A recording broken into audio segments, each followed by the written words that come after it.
I forced a smile at the bright blue bicycle, complete with a childish basket, while my parents clapped a little too loudly. But when I thanked my grandfather later, he looked genuinely confused.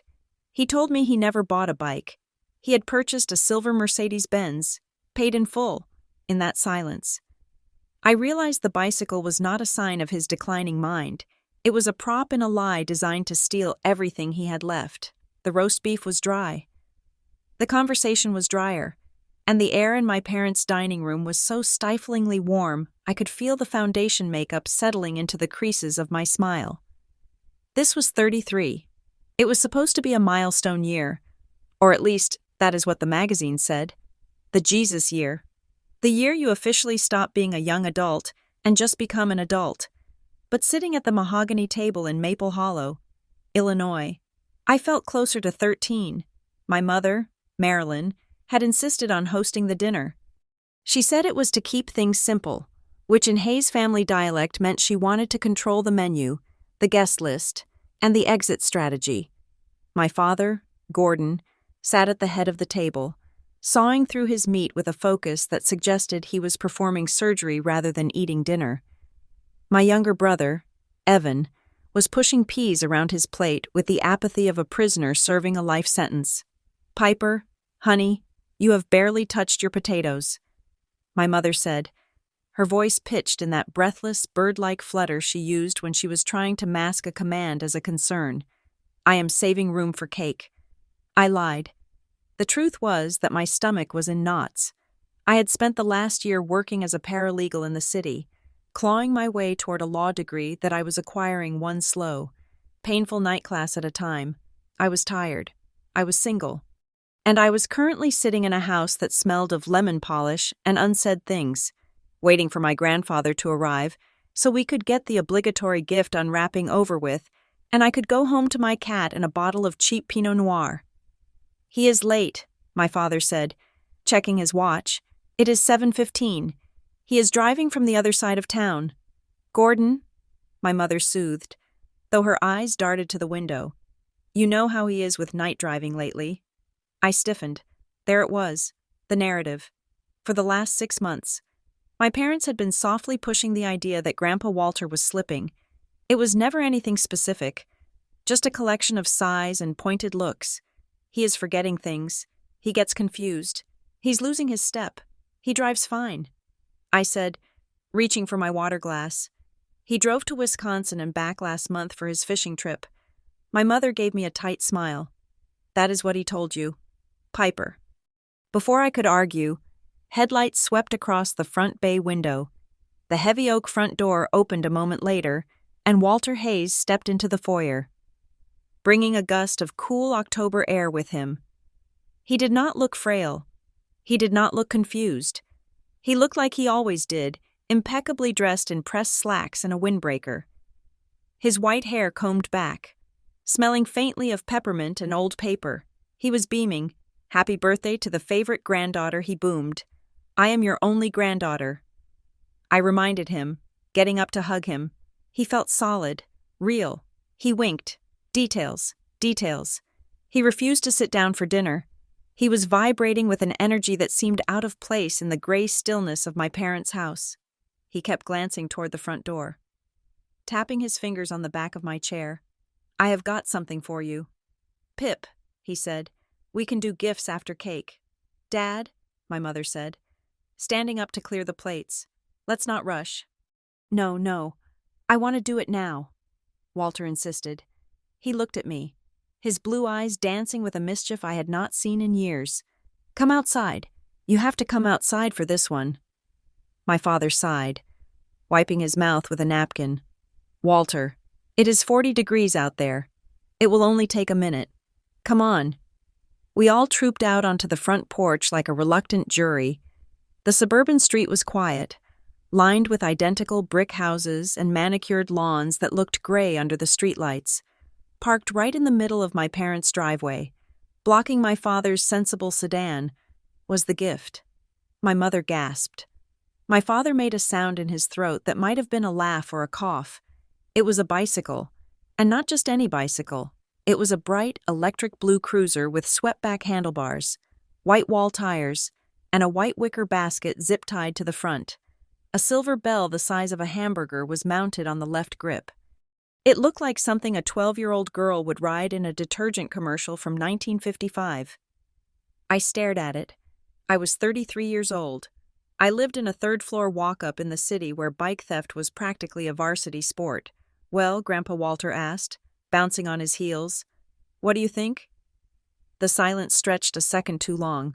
My brain was scrambling for the right reaction. Disappointment, confusion, amusement. I settled on a performance. I forced my face into a smile that felt tight enough to snap. "It is beautiful." "Grandpa," I said. My mother stepped forward, wrapping a shawl tighter around her shoulders. "Oh, Dad, it is adorable. Look at the basket. Gordon, isn't it sweet?" "It is certainly bright," my father said. "I knew you needed wheels," Walter said proudly. He walked over to the bike and patted the seat. "I know you have been having trouble with that old clunker of a car you drive. I wanted to make sure you got around in style." I stood on the porch, feeling the cold seep through my socks. My car was old. Yes, but it ran. This bicycle was a gesture. I told myself it was symbolic. It was an old man trying to connect with his granddaughter in the only way he knew how, even if he had missed the mark by 2 decades. "Thank you," I said, walking down the steps to run my hand along the handlebars. "Really, it is great." My mother laughed, a tinkling sound that grated on my nerves. "See? He is just full of surprises. Dad, why don't you come inside and have some coffee?" "It is freezing out here." They ushered him back inside like a stray dog they were trying to corral. I stayed outside for a moment longer, staring at the blue bicycle. The street lamp glinted off the chrome bell. It was absurd. It was humiliating. But it was also kind, in a misguided way. I sighed, shivering, and went back into the warmth. The rest of the night passed in a blur of vanilla cake and polite conversation about the weather. Walter seemed distracted, his eyes darting to me every few minutes, as if waiting for a signal. My parents hovered over him, filling his coffee cup before it was empty, answering questions he hadn't finished asking. Around 9 o'clock, I found him alone in the kitchen. He was standing by the sink, staring out the window into the dark backyard. My parents were in the living room, arguing softly about what to watch on television. "Grandpa," I asked softly. He turned, and for a second, the beaming smile dropped. He looked serious, sharp. "Piper," he said. He lowered his voice. "Did you see the note?" "The note?" I asked. "In the glove box," he said. I paused. He was talking about the bike. Bikes do not have glove boxes. I felt a small, cold stone of worry settle in my stomach. Maybe my parents were right. Maybe he was confused. "There is no glove box on the bike." "Grandpa," I said gently. I put a hand on his arm. "But I saw the bell. It is very loud." Walter froze. He pulled his arm back, his brows knitting together. "Bike," he said. The word hung in the air, heavy and foreign. "The bicycle," I said, keeping my voice cheerful. "The blue one, outside." He stared at me. The confusion on his face wasn't the hazy, soft focus of dementia. It was the sharp, jagged confusion of a man who has just been told the sky is green. "I did not give you a bicycle," he said. I blinked. "What? We just looked at it. You showed it to me." "No," Walter said. He shook his head firmly. "That thing outside, I thought that was Evan's. I thought your parents bought that for some charity drive. Piper, I gave you a car." The kitchen went very quiet. The refrigerator hummed. "You gave me a car," I repeated. "A Mercedes-Benz," he said. He stood up straighter, looking insulted. "A silver C-Class sedan. I bought it 3 weeks ago. I paid cash." I stared at him. My grandfather lived on a pension and Social Security. He lived in a 2-bedroom bungalow he had owned since 1978. He was comfortable, but he wasn't buying German luxury cars in cash. "Grandpa," I said slowly, that is a very nice thought. But you gave me the bike, and it is lovely. I am not senile." "Piper," he snapped. The sharpness of his tone made me jump. I went to Lakeshore Star Motors. I spoke to a salesman named Donovan. I picked out the silver one with the black interior because I know you spill coffee. I wrote a check for $52,000. I wrote a note and put it in the glove box. It said, "So you can get where you are going." The specificity of it hit me like a physical blow. $52,000. Lakeshore Star Motors. The black interior. I opened my mouth to speak, but the kitchen door swung open. My mother breezed in, carrying a stack of dessert plates. "There you two are," she chirped. She moved between us instantly, her body blocking my view of Walter. "Dad, Gordon is bringing the car around to drive you home. You look exhausted." "I am not exhausted," Walter said, trying to step around her. "Marilyn, tell her about the car." My mother froze, just for a fraction of a second. Her shoulders went rigid. Then she turned to him, her face arranging itself into a mask of pity. "Oh, Dad," she said softly, "we talked about this. You get mixed up sometimes. Remember I did not?" "The bike is lovely," she interrupted, her voice rising in volume. "Piper loves the bike. Don't you, Piper?" I looked from my mother to my grandfather. Walter's face was red. He looked furious. He looked like a man who was screaming behind a glass wall. I said, "Come on, Dad," my mother said, taking his elbow. "Let's get your coat. You need to rest." She steered him out of the kitchen before he could say another word. I heard him protesting in the hallway, his voice rising, and then my father's deep rumble cutting him off. A moment later, the front door opened and closed. I stood alone in the kitchen. My heart was hammering against my ribs. $52,000. It was a delusion. It had to be. Grandiose delusions were common in early-stage cognitive decline, right? He wanted to give me the world. So his brain invented a reality where he could. The bicycle was the reality. The Mercedes was the dream. I walked to the front window and watched my father's car pull away. With Walter in the passenger seat, the blue bicycle sat alone in the driveway, casting a long, crooked shadow. I drove home an hour later. I strapped the bicycle to the roof of my Honda with bungee cords. Feeling ridiculous, the drive back to the city was quiet. I turned off the radio and let the hum of the tires on the highway fill the silence. When I got to my apartment, I lugged the bike up 2 flights of stairs and shoved it into the corner of my living room. It looked manic and cheerful against my peeling beige walls. I tossed my purse onto the kitchen counter and flopped onto the sofa. I was exhausted. The emotional labor of the evening had drained me. I closed my eyes, listening to the city sounds outside sirens, honking, the rumble of the train. I needed to call him tomorrow. I needed to play along. If he wanted to believe he gave me a Mercedes, maybe I should just let him. What was the harm? I sat up and reached for my purse to get my phone. As I pulled the bag open, my fingers brushed against something stiff. It was an envelope, plain white, no writing on the outside. I frowned. I hadn't put an envelope in there. I pulled it out. It was sealed, but loosely. I ripped the flap open and shook the contents onto the coffee table. It was a slip of paper, not a letter, a receipt. It was pink, the kind of carbonless copy paper you get from a mechanic or a contractor. It was crumpled, as if it had been carried in a pocket for days. I picked it up. At the top, in faint gray ink, was a logo. Lakeshore Star Motors. My breath hitched. Below the logo was a date, September 28th, 2025, and below that, a description, vehicle purchase, deposit, and in the center, stamped in bright, violent red ink, paid. I stared at the numbers. The total at the bottom was written in a shaky hand, $52,410.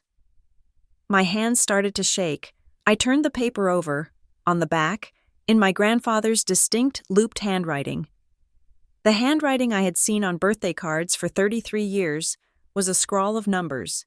VIN, followed by a string of 17 letters and numbers. I sat back on the sofa, the room spinning slightly. This wasn't a delusion. You cannot hallucinate a carbon copy receipt. I looked at the bicycle in the corner. The cheerful blue paint seemed to mock me. If he bought the car, where was the car, and why did I have a bicycle? I did not sleep that night.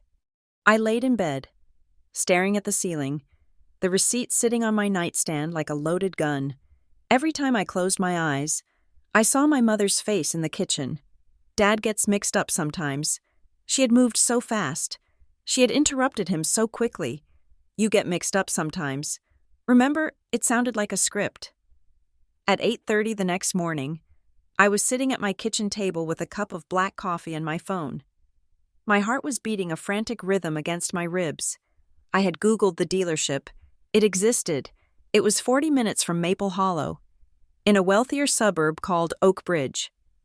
I dialed the number. Lakeshore Star Motors. A bright female voice answered.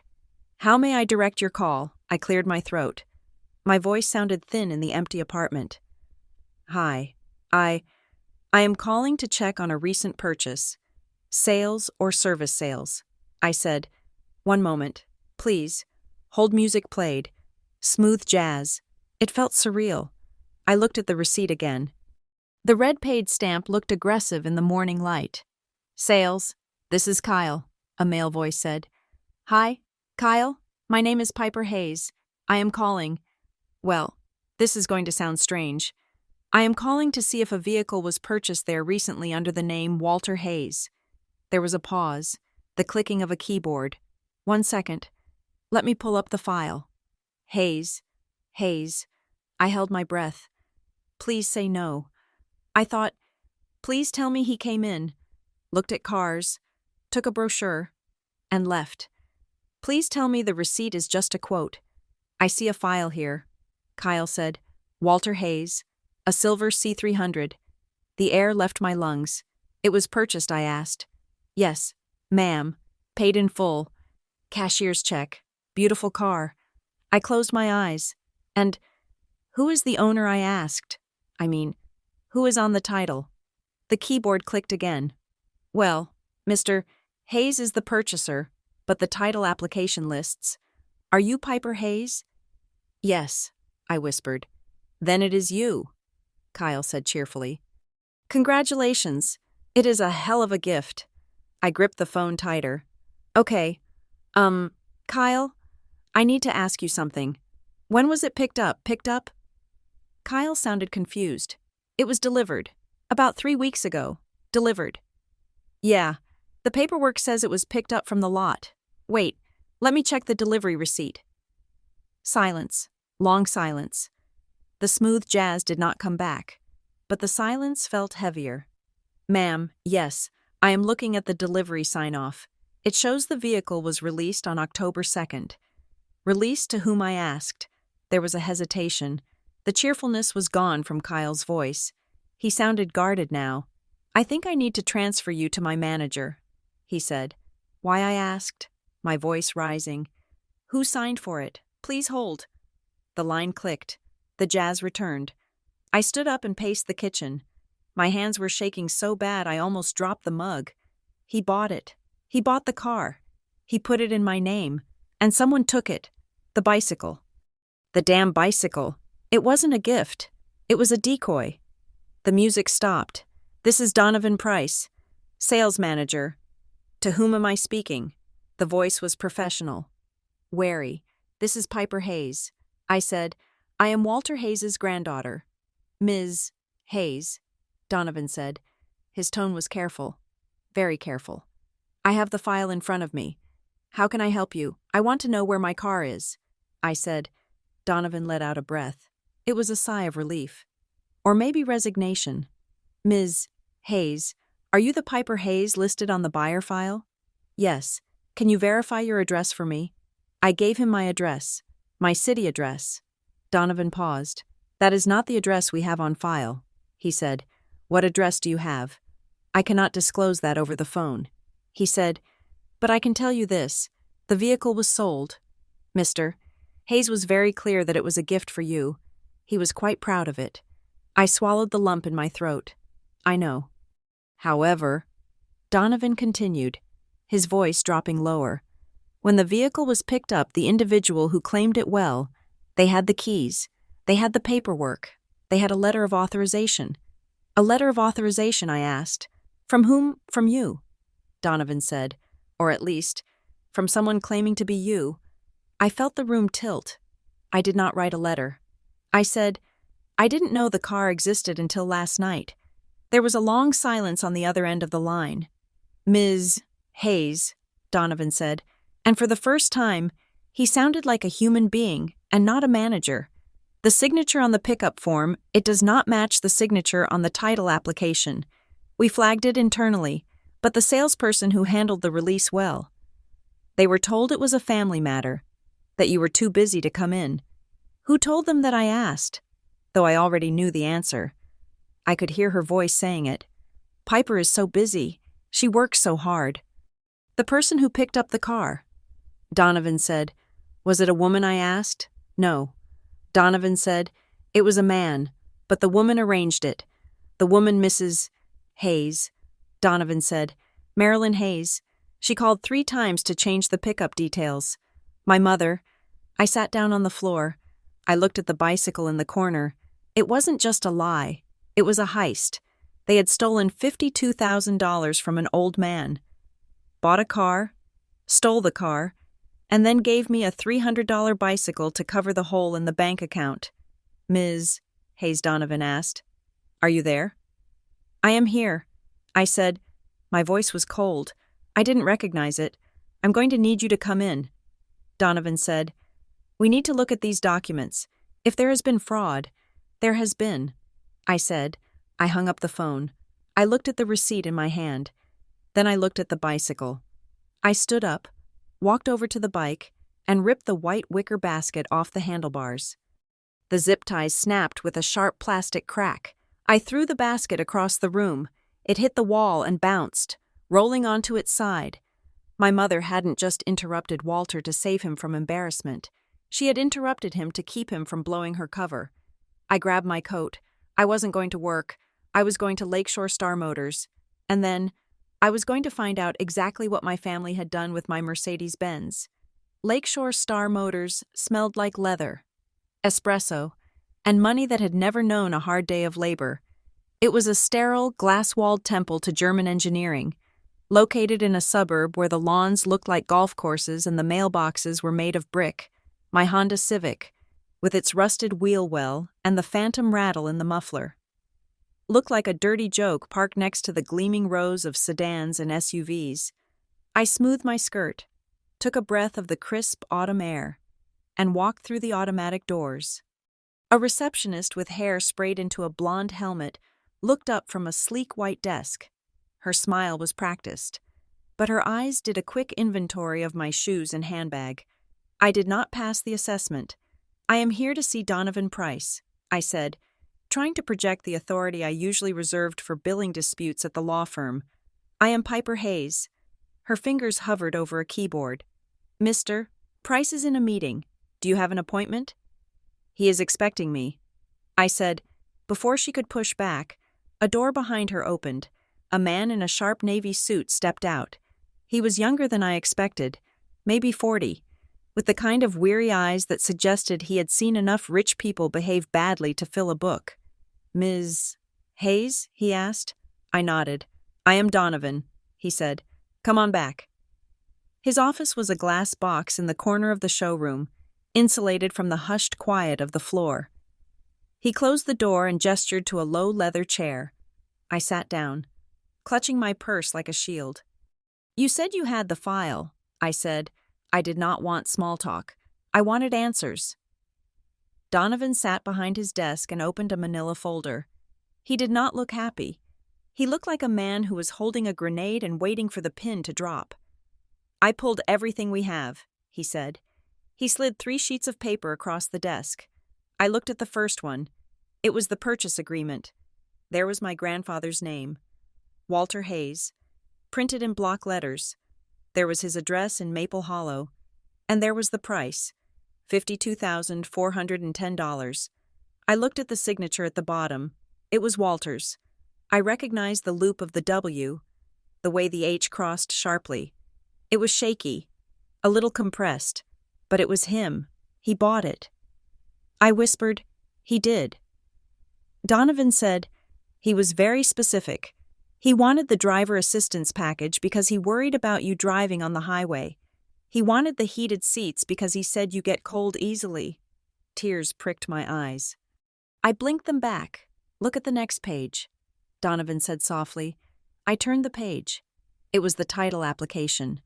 Owner Piper Marie Hayes. Address: Post Office Box 492, West Creek, Illinois. I stared at the address. I have never lived in West Creek. I said, that is 2 towns over, and I do not have a PO box. Donovan nodded. We usually require a physical address for registration, he said, but the buyer, your grandfather, was insistent.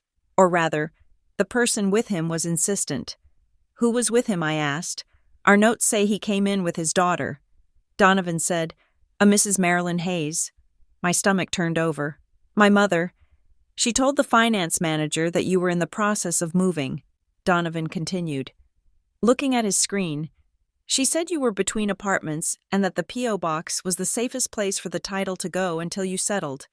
I felt a flush of heat rise up my neck. That is a lie. I have lived in the same apartment for 6 years. Donovan did not look surprised. He just slid the final document across the desk. This is the delivery receipt, he said. This is the document that releases the car from our liability to the owner. I looked at the date, October 2nd, a Tuesday, 10 in the morning. I was at work.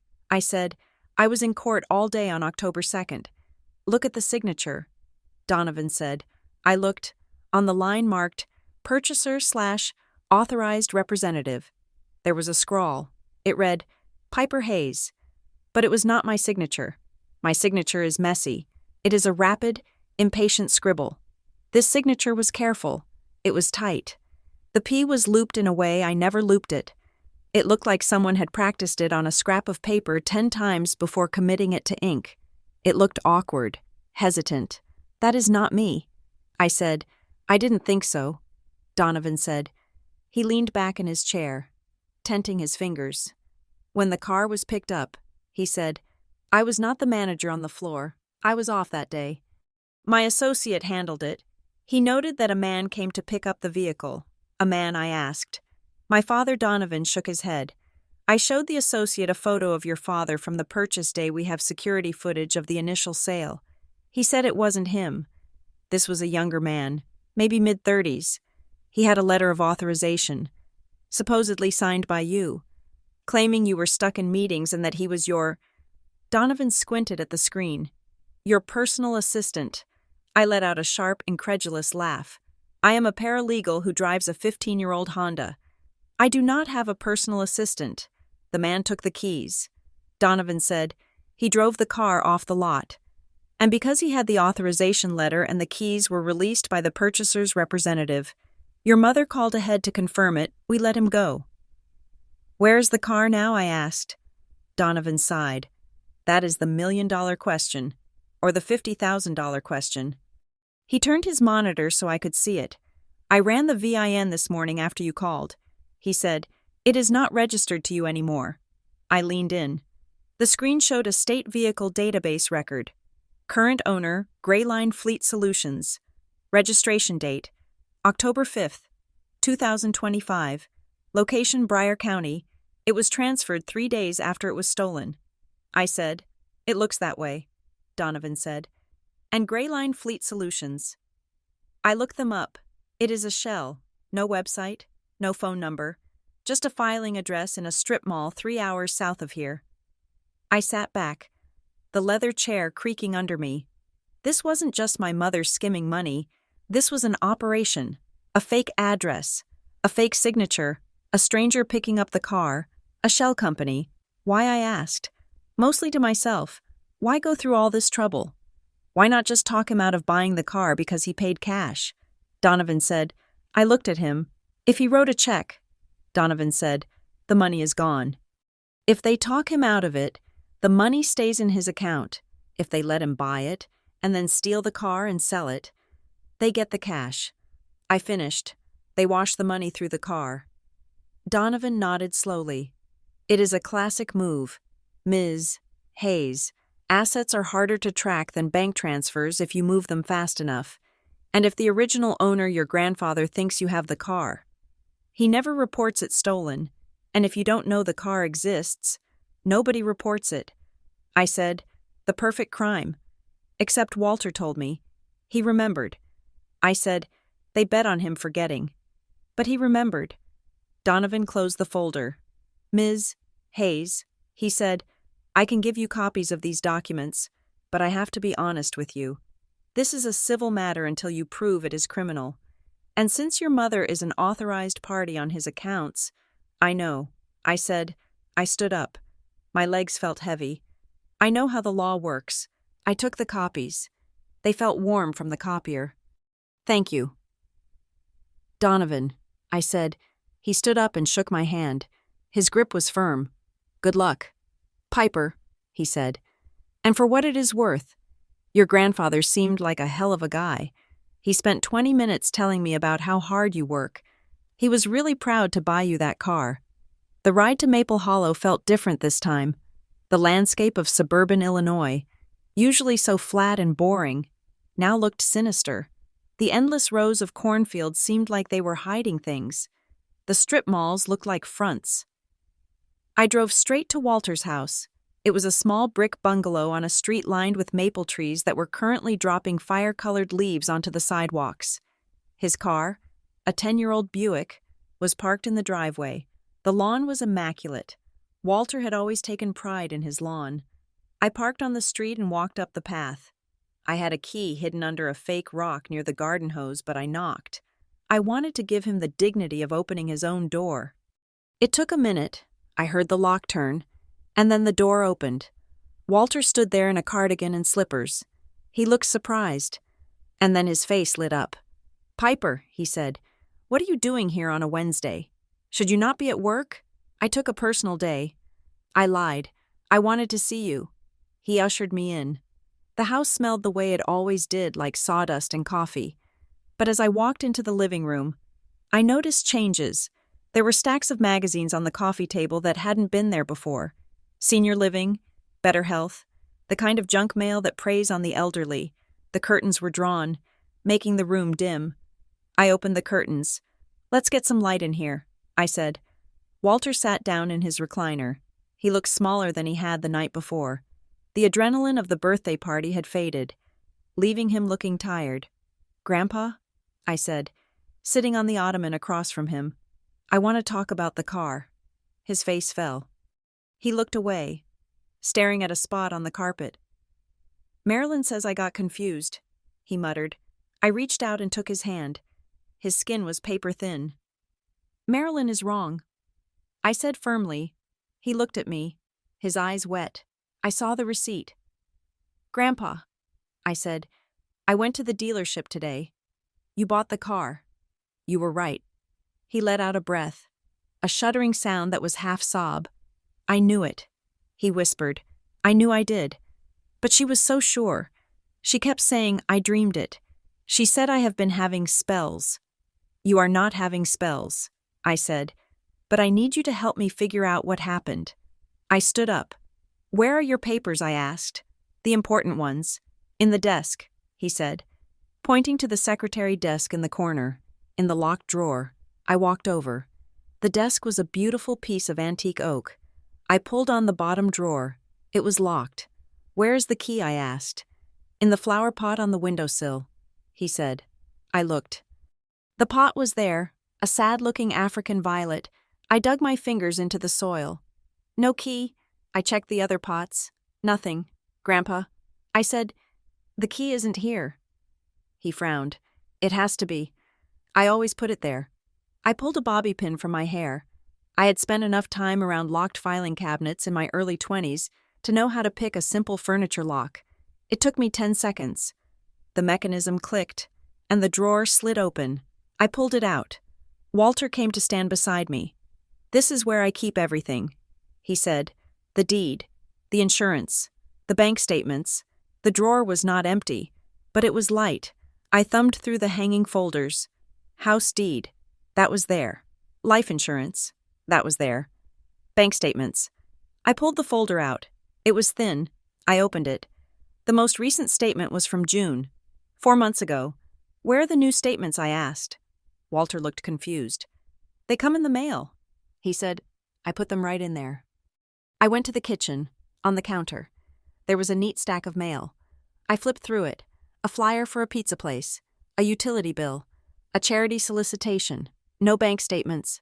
Grandpa, I said, coming back, when was the last time you saw a bank statement? He rubbed his forehead. I do not know. Marilyn helps me with the mail now. She says it is too much clutter. She takes the important things to her house to file them for me.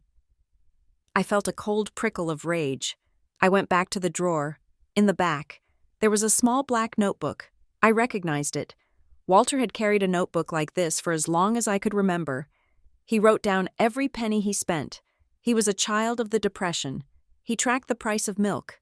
I opened it. The entry stopped in July. I flipped to the end of the written pages. The next 3 pages were gone. They weren't just torn out. They were sliced out, cleanly, with a razor or a sharp knife. There was barely a jagged edge left near the binding. I ran my finger along the missing spine. Grandpa, I said, did you tear pages out of this? No. He said, offended. I never tear pages out. It ruins the binding. I held the book up. Someone did. I said. He stared at the book. His hands started to tremble. Why, he asked. Why would anyone do that to hide what you wrote down? I said. I looked around the kitchen. It was tidy. Too tidy. And then I saw the calendar. It was on the fridge, held up by a magnet shaped like a corn cob. It was a new calendar, one of those oversized ones with big squares for people with bad eyesight. The handwriting on it was not Walter's. It was Marilyn's. October 2nd. Doctor appointment. 10 a.m. I stared at the date. October 2nd. The day the car was stolen. Grandpa. I asked, did you go to the doctor on October 2nd? He squinted at the calendar. I don't think so, he said. I feel fine, but it is written here. I said. Marilyn takes me, he said. She drives me. We go for checkups. Did you go that day? He thought hard. I think we went for ice cream, he said. She said the doctor canceled, so we went to Dairy Queen. We sat in the car and ate blizzards.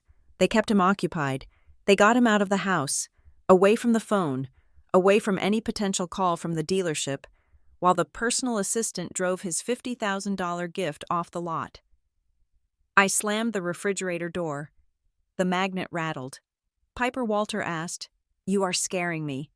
I turned to him. I forced my face to soften. I am sorry. Grandpa, I said, I am worried about your paperwork. Marilyn says it is handled. He said. He repeated the phrase like a mantra.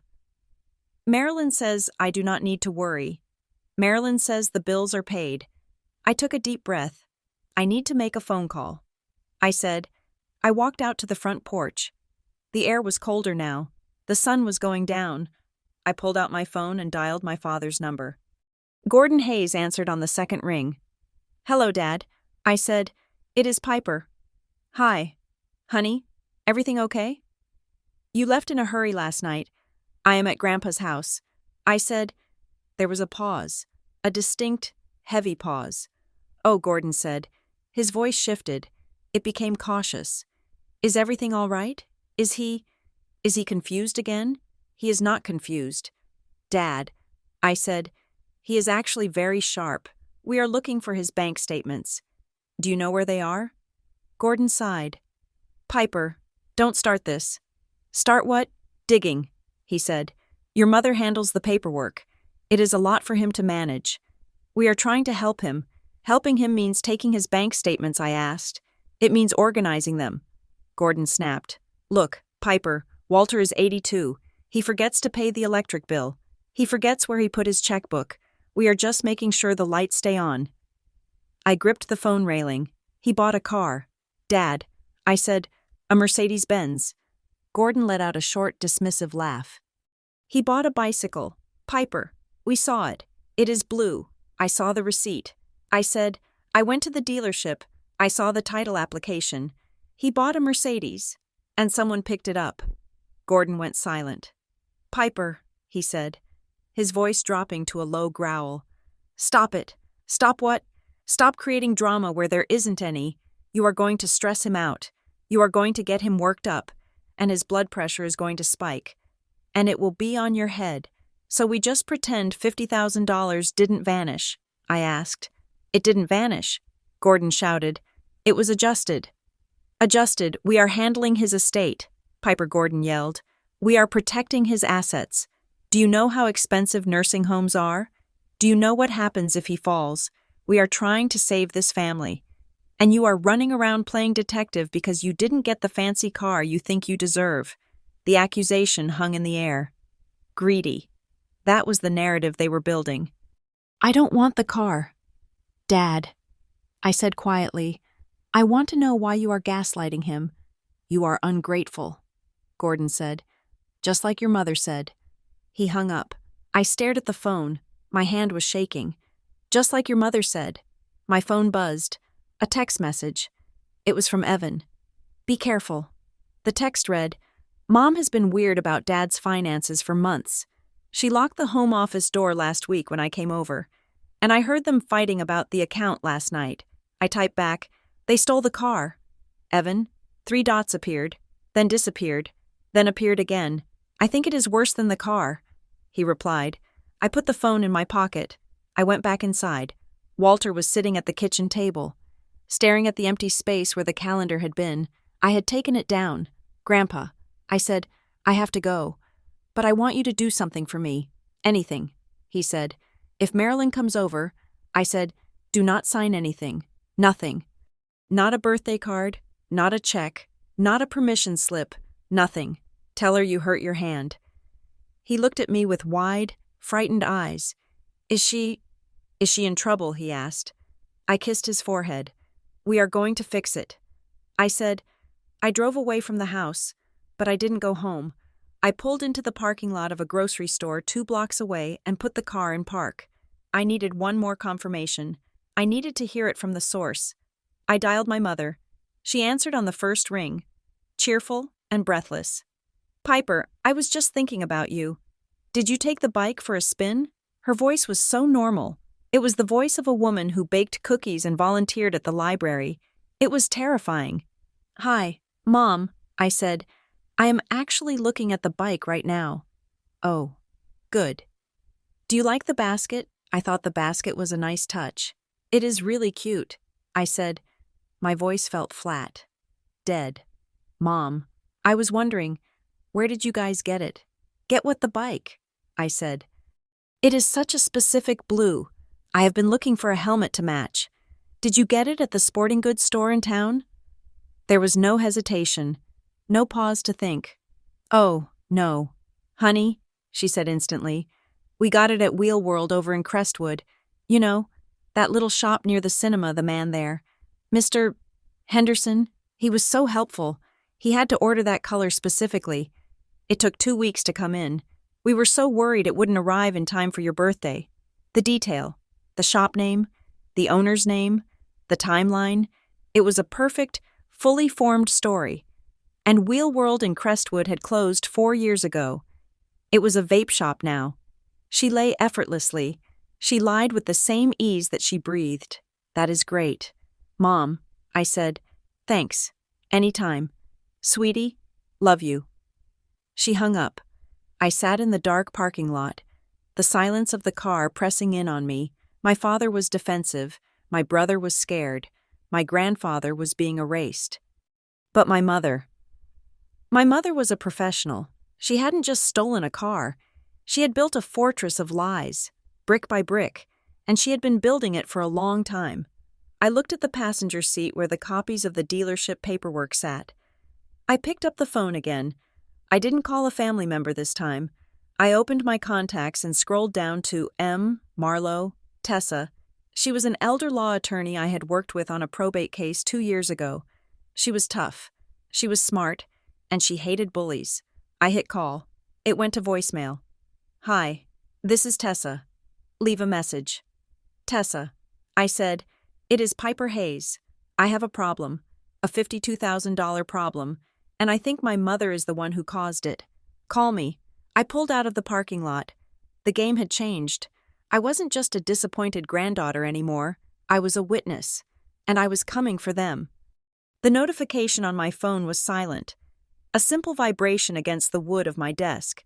But it might as well have been a gunshot. I had set up the credit monitoring for my grandfather 3 years ago. Back when a wave of phishing scams had swept through the senior center where he played bridge. He had laughed at the time, calling me his Secret Service agent, but he had signed the forms. I had the login, I had the alerts, and for 3 years, the only alerts I received were routine notifications that his credit score had remained a perfect, unmoving 820. Until now, new inquiry Northline Community Bank. I stared at the screen. My grandfather did not bank at Northline. He had banked at First National for 40 years. He was a creature of habit who believed that switching banks was a sign of moral instability. I clicked the details. The inquiry was dated 4 weeks ago. A hard pull. The kind they do when you are opening a line of credit or a new checking account with overdraft protection. I felt a cold tightness in my chest.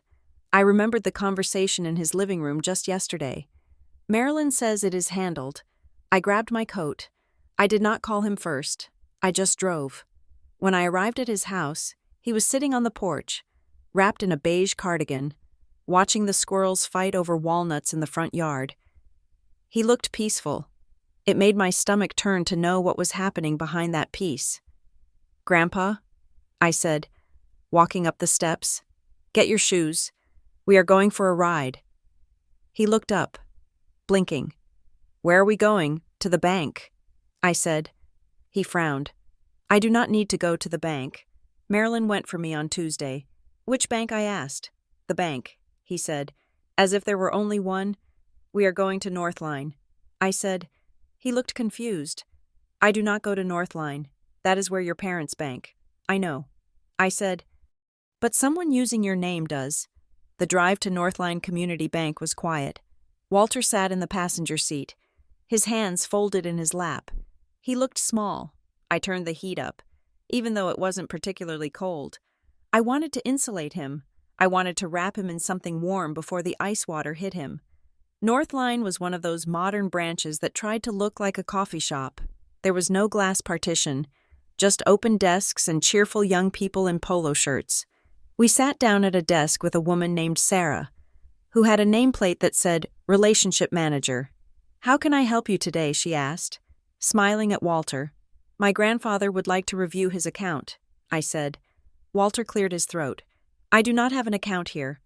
Miss, my granddaughter insists I do, but I believe there is a mistake." Sarah typed a few things into her keyboard. She asked for his driver's license. Walter handed it over with a trembling hand. "I see it right here. Mr.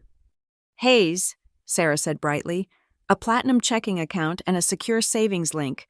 Opened on September 15th. Walter went pale. September 15th. 2 weeks before the car was purchased. I did not open this. Walter whispered. Sarah's smile faltered. "Well, you were here, Mr. Hayes. We have the signature card. Show us," I said. She turned the screen. There was the digital signature pad capture. It was Walter's signature. Shaky. Weak. But his... I stared at it. I remembered September 15th. It was a Sunday. No, a Monday. My mother had taken him out for errands. "Who else is on the account?" I asked. Sarah hesitated. "I can only discuss that with the account holder." "I am the account holder," Walter said. His voice was stronger now, fueled by fear. "Tell me." Sarah looked at the screen.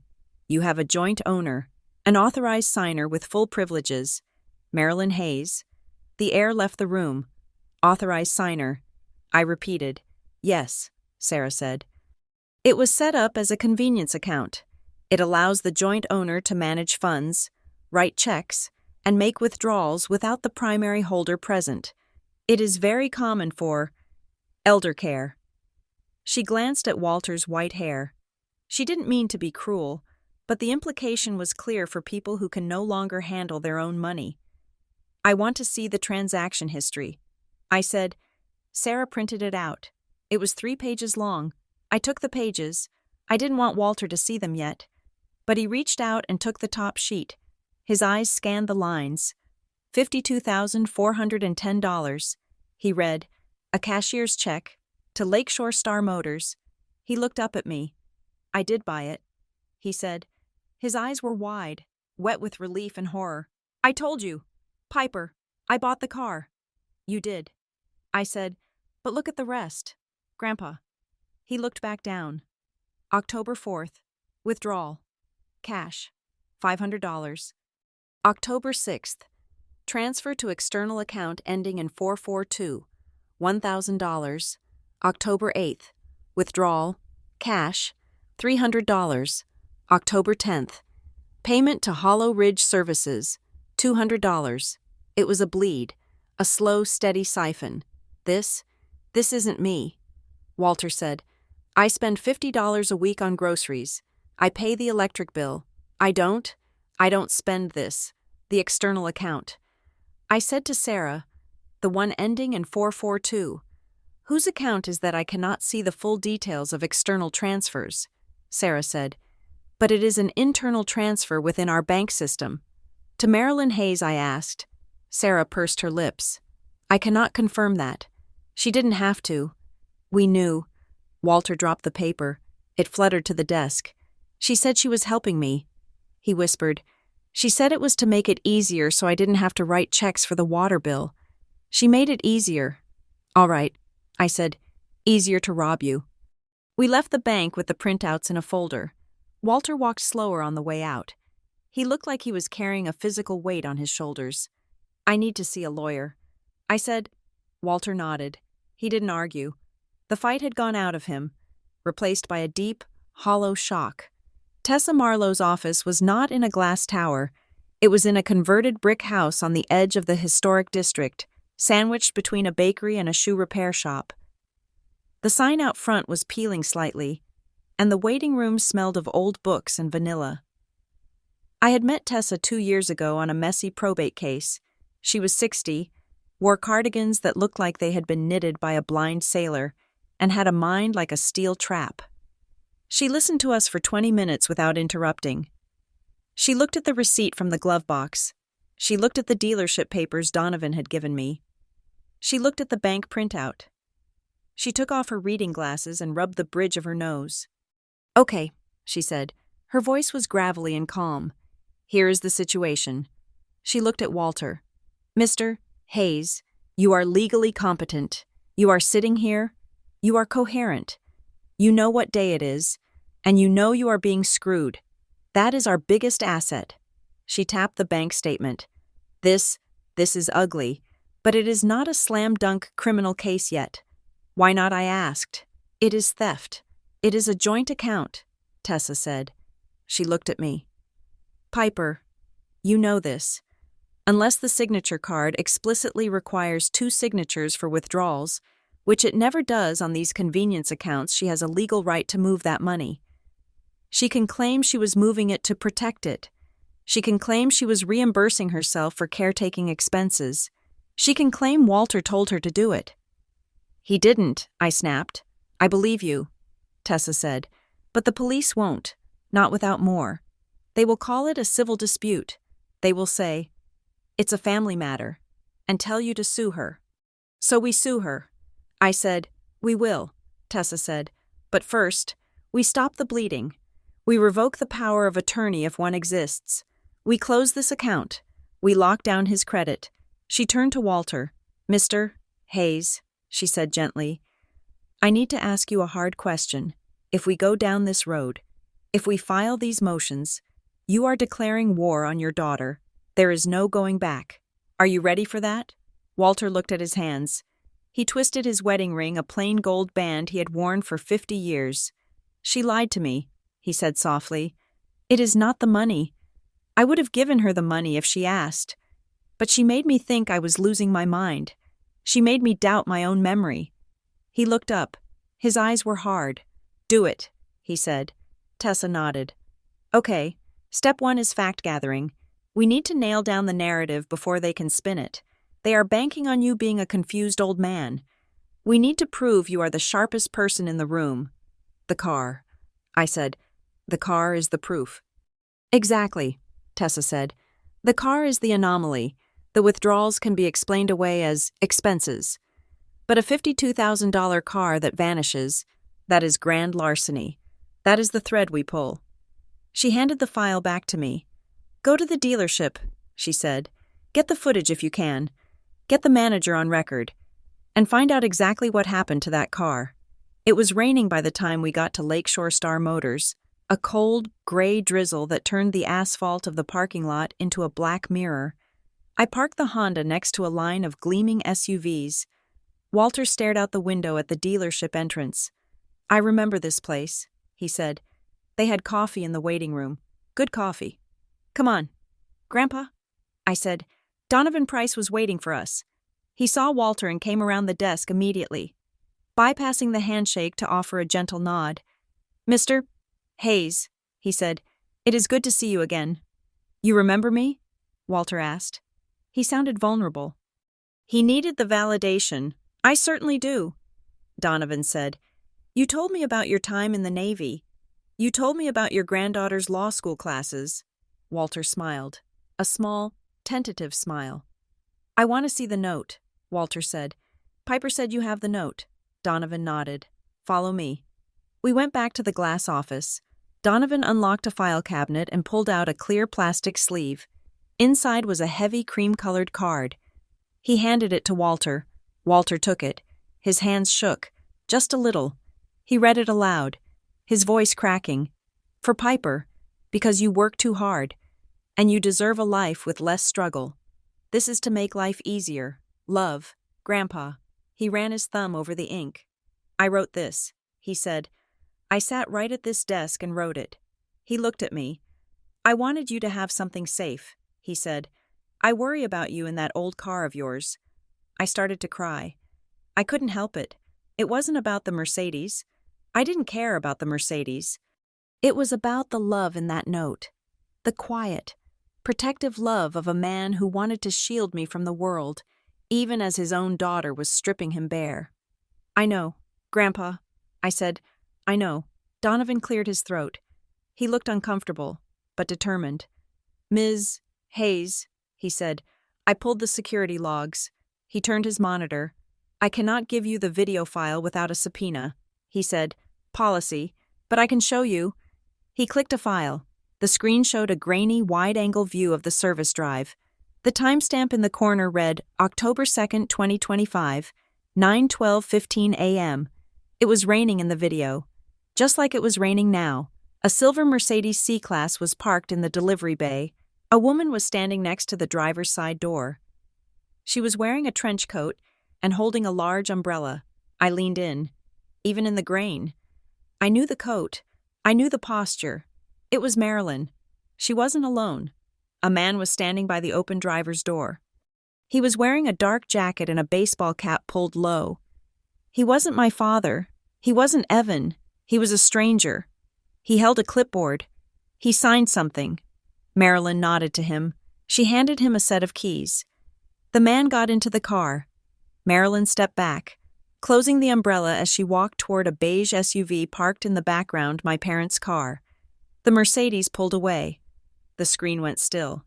That is not me, Walter said. He pointed at the screen. That is Marilyn. And that guy I asked Donovan. Donovan shook his head. Like I said, the personal assistant. But looking at this now, he looks like a transporter, a professional driver. Donovan said, the kind you hire to move a fleet vehicle. He checked the car, signed the bill of lading, and drove off. It wasn't a family pickup. It was a shipment. My mother hadn't just stolen the car. She had shipped it. She had sold it or moved it before the engine was even warm. Can you print a still frame, I asked. Just one, Donovan hesitated. Then he hit print. I am not supposed to do this, he said, handing me the glossy sheet. But I have a grandfather too. We drove to my parents' house in silence. The rain drummed against the roof of the car. I didn't call. I didn't text. I just drove. My parents lived in a colonial-style house that was 4 times the size of Walter's bungalow. It was perfectly manicured. The wreath on the door was seasonally appropriate. It was the kind of house that screamed respectability. I pulled into the driveway. My father's sedan was there. My mother's SUV was there. I turned off the engine. "Are you ready?" I asked Walter. He took a deep breath. He adjusted his collar. He looked at the house where his daughter lived. The daughter he had raised. The daughter he had trusted. "I am ready," he said. We walked in without knocking. I still had a key from when I used to water their plants. They were in the living room. The TV was on some cable news channel droning about the economy. My father was in his armchair with a scotch. My mother was on the sofa. Flipping through a catalog, they looked up as we entered. My mother smiled. "But it was tight. Dad Piper," she said. "We weren't expecting you. Is everything okay?" She stood up, smoothing her skirt. Gordon lowered his glass. "Piper, it is late. You shouldn't be driving Dad around in this rain." I didn't say anything. I just walked over to the coffee table and dropped the folder. The sound of the heavy paper hitting the wood was the only noise in the room. "What is this?" my father asked. I opened the folder. I laid out the 3 pieces of evidence, like tarot cards: the receipt with the VIN, the bank statement with the withdrawals, the still frame of Marilyn standing in the rain next to the Mercedes. My mother looked down. She didn't gasp. She didn't recoil. She just froze. Her eyes scanned the photo. "Did you pick up Grandpa's car for me?" I asked. My voice was very calm. It terrified me how calm I was. Marilyn looked at the photo. Then she looked at Walter. Then she looked at me, and she laughed. It was a short, sharp sound, a bark of disbelief. "Oh, for heaven's sake." "Piper," she said. She waved a hand at the table. "Is this what you have been doing all day? Playing detective?" "Did you pick it up?" I repeated. She rolled her eyes. She turned to Gordon. "Look at this. Gordon, she has been spying on us." "Marilyn," Walter said. His voice was deep, shaking with a suppressed rage I had never heard before. "Answer the question." Marilyn stiffened. She looked at her father. "Yes," she snapped. "I picked it up." "Why?" Walter asked. "I bought it for Piper." "Because it was a waste," Marilyn shouted. The veneer cracked. The sweet, bird-like mother was gone. In her place was a woman seething with resentment. It was $50,000. Dad. $50,000 on a car for her. She lives in an apartment. She has student loans. She doesn't need a Mercedes. It is ridiculous. It is irresponsible. "So you stole it?" I asked. "I didn't steal it," she yelled. "I liquidated it. I returned it to the asset pool. The asset pool." I said, "You mean your slush fund?" "I mean the family finances," Marilyn cried. She turned to Walter, her hands out pleadingly. "Dad, listen to me. You are getting older. You don't know how much things cost. You threw away 50 grand on a whim. I was trying to protect you. I was trying to make sure that money was there when you need it. For doctors. For care. I saw the bank statement. I said, I saw the transfers to Hollow Ridge Services. Is that a doctor?" Marilyn's face went white. Gordon stood up. He put his drink down. "Okay, that is enough," he said. His voice was booming, the voice he used when he wanted to command a room. He walked over to me. He put a hand on my shoulder. I shrugged it off violently. "Piper, listen to me," he said, lowering his voice to a reasonable, man-to-man tone. "You are upset. We get it. It was a shock. But you have to understand the context here. The context is theft," I said. "The context is family," Gordon hissed. "Do you have any idea what this looks like? If people find out, if the neighbors hear, I don't care about the neighbors." I said, "Well, I do," Gordon said, "and your mother does. Look, we can work this out. We can discuss reimbursement. But you cannot come in here throwing around words like theft and showing these papers. You are going to give Walter a heart attack." He gestured to Walter, who was standing by the fireplace, looking like a statue of grief. "Look at him," Gordon said. "He doesn't need this stress at his age. Let it go. Piper, for his sake, let it go." I looked at my grandfather. He was looking at Marilyn. He wasn't looking at her with confusion anymore. He was looking at her with recognition. He was seeing her clearly, perhaps for the first time in years. He didn't need me to protect him from the stress. He needed me to validate the truth. He didn't speak. He just reached into his pocket and pulled out the handwritten note, the card from the dealership. He walked over to Marilyn. He placed the card in her hand. "Read it," he said. Marilyn looked down at the card. To make life easier, she crumbled it. She crushed it in her fist. "You are being selfish," she hissed at him. "Just selfish." I stepped between them. "We are leaving," I said. I took Walter's arm. "If you contact him," I said to my parents, "if you go to his house, if you touch his bank account again, I will call the police, and I won't be calling the non-emergency line." We walked out. Behind us, I heard my mother start to cry. It wasn't the crying of someone who was sorry. It was the loud, wailing sob of someone who had been caught and was already practicing the story of how she was the victim. We got into the car.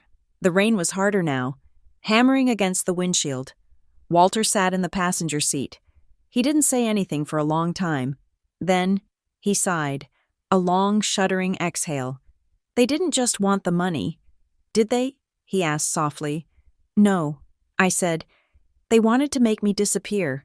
He said, "They wanted to make me into a ghost in my own life, so no one would listen to me, so I wouldn't matter."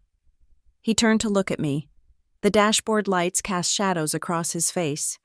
"I am not a ghost." "Piper," he said. "No. Grandpa," I said, putting the car in gear. "You are not." And as I pulled out of the driveway, leaving the perfect house and the perfect lie behind us, I knew that the bicycle had been the least of it. They had tried to rewrite reality, but they forgot one thing. Ink doesn't fade as fast as they thought, and neither did we. I drove him home. But I knew the war had just begun. Marilyn's tears were a weapon, and Gordon's talk of reputation was a shield. They would regroup. They would come up with a new story. They would tell everyone I was unstable, greedy, manipulating a senile old man. Let them try. I had the receipts, and for the first time in a long time, I had the truth. The post office in West Creek was a concrete block squeezed between a liquor store and a dry cleaner that had been out of business since 2012. It smelled of dust and wet cardboard. I stood at the counter, watching the clerk tap a pen against the linoleum. "I need information on Box 492. I said. The clerk, a man with heavy eyelids who looked like he had not slept since the Bush administration, shook his head. "Privacy rules." "Lady," he said, "I cannot tell you who rents the box." I slid the bank statement across the counter. It was the one from Northline, highlighting the $200 payment to Hollow Ridge Services. "I am not asking for a person," I said. "I am verifying a business vendor. This entity, Hollow Ridge Services, lists this box as their billing address. I have an invoice dispute." He looked at the paper. Then he looked at his screen. He typed in a few keys. The sound loud in the quiet room. "Hollow Ridge Services." He read, "Yeah, that is the registrant. Is there a physical address listed for them?" I asked. "A headquarters." "A suite number?" He squinted at the screen. "Just a forwarding address for oversized packages," he said. "It goes to a residential house in Maple Hollow." He turned the screen slightly. I leaned over. 114 Oak Street. My parents' house. I felt a cold confirmation settle in my stomach. Hollow Ridge Services was not a company. It was not an errand-running service. It was a mask. It was a shell my mother had created to invoice my grandfather for the privilege of stealing his own mail. I thanked the clerk and walked out to my car. I sat in the driver's seat and pulled up the business registry on my phone. Hollow Ridge Services had been incorporated 6 months ago. The registered agent was a generic legal service. The listed purpose was lifestyle management and consulting. It had no employees. It had no website. It had no clients. Except for Walter Hayes. My phone buzzed. It was a text from Evan. "Can we talk?" "Not at the house. Meet me at the coffee shop on Main." I drove to the coffee shop. It was a hipster place with exposed brick and $6 lattes. The kind of place my father refused to enter on principle. Evan was sitting in the back corner, hunching over a cup of black coffee. He looked terrible. He had dark circles under his eyes, and he was shredding a paper napkin into tiny, snowy piles. I sat down opposite him. "You look like hell." "Ev," I said. He looked up. His eyes were red-rimmed. "Mom is on a rampage," he said. "She has been cleaning the house since 5 this morning. She is scrubbing baseboards that are already clean. She keeps talking about loyalty." "She is scared," I said. "She is dangerous," Evan corrected. He reached into his backpack and pulled out a crumpled piece of paper. He flattened it on the table. It was a photocopy of a legal document. "Do you remember back in July," he asked, "when Mom made that big Sunday dinner, the pot roast?" I nodded. "She pulled me into the den afterward." Evan said, "She had this stack of papers. She told me Grandpa was getting worse. She said we needed to be prepared to take over his affairs if he had a stroke or something." He tapped the paper. "She wanted me to sign this," he said. It was a nomination of guardianship, basically saying that if the court declared him incompetent, the family, meaning her, would get immediate control without a hearing. I picked up the paper. It was standard boilerplate, but the clauses were aggressive. It gave the guardian power to liquidate assets, sell real estate, and make medical decisions with zero oversight. I refused. Evan said, "I told her Grandpa was fine. I told her he beat me at chess 2 days before. She got really mad. She said I was being naive. She said I didn't understand the burden of caring for him." He looked at me, his face pale. "She made me practice my signature. Piper. She said the forms needed to be precise. She made me sign a blank sheet of paper 5 or 6 times, saying she wanted to check which pen looked most official." My blood ran cold. "The signature on the car release," I whispered. Evan nodded miserably. "She didn't forge it from memory," he said. "She traced it, or she scanned it. If she had my signature on file, and she had access to your old birthday cards or school papers, she could build a library." I said, "A library of our names." Evan pushed the coffee away. "She told me last night that I better get on board." He said, "She said families stick together or they drown." She looked right at me. "Piper." It sounded like a threat. I reached across the table and squeezed his hand. "You are not drowning," I said. "We are going to stop her." I left Evan and went to Walter's house. I needed to know how deep the rabbit hole went. If she had tried to trick Evan into signing guardianship papers, what had she tricked Walter into signing? Walter was in the kitchen, making tea. He looked better than he had yesterday, but there was a fragility to him now.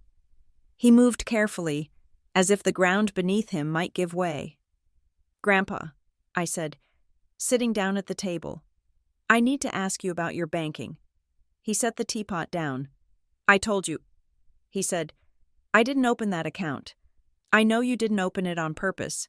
I said, "But think back. Last month, or maybe in August, did Marilyn bring you any papers? Maybe she said it was for the insurance or for the house." Walter frowned. He looked out the window at the bird feeder. "She brings me papers a lot," he said. "She says there are new regulations for the pension, or that the city needs a form for the water tax. Did you read them?" I asked gently. He looked down at his hands. Shame flushed his cheeks, turning them a splotchy red. "I used to," he said. "I used to read every line. You know that. I was an accountant for the Navy Yard. I know how to read a contract. But my eyes," he said quietly, "the macular degeneration. It is getting harder to focus on the small print. And Marilyn, she gets so impatient.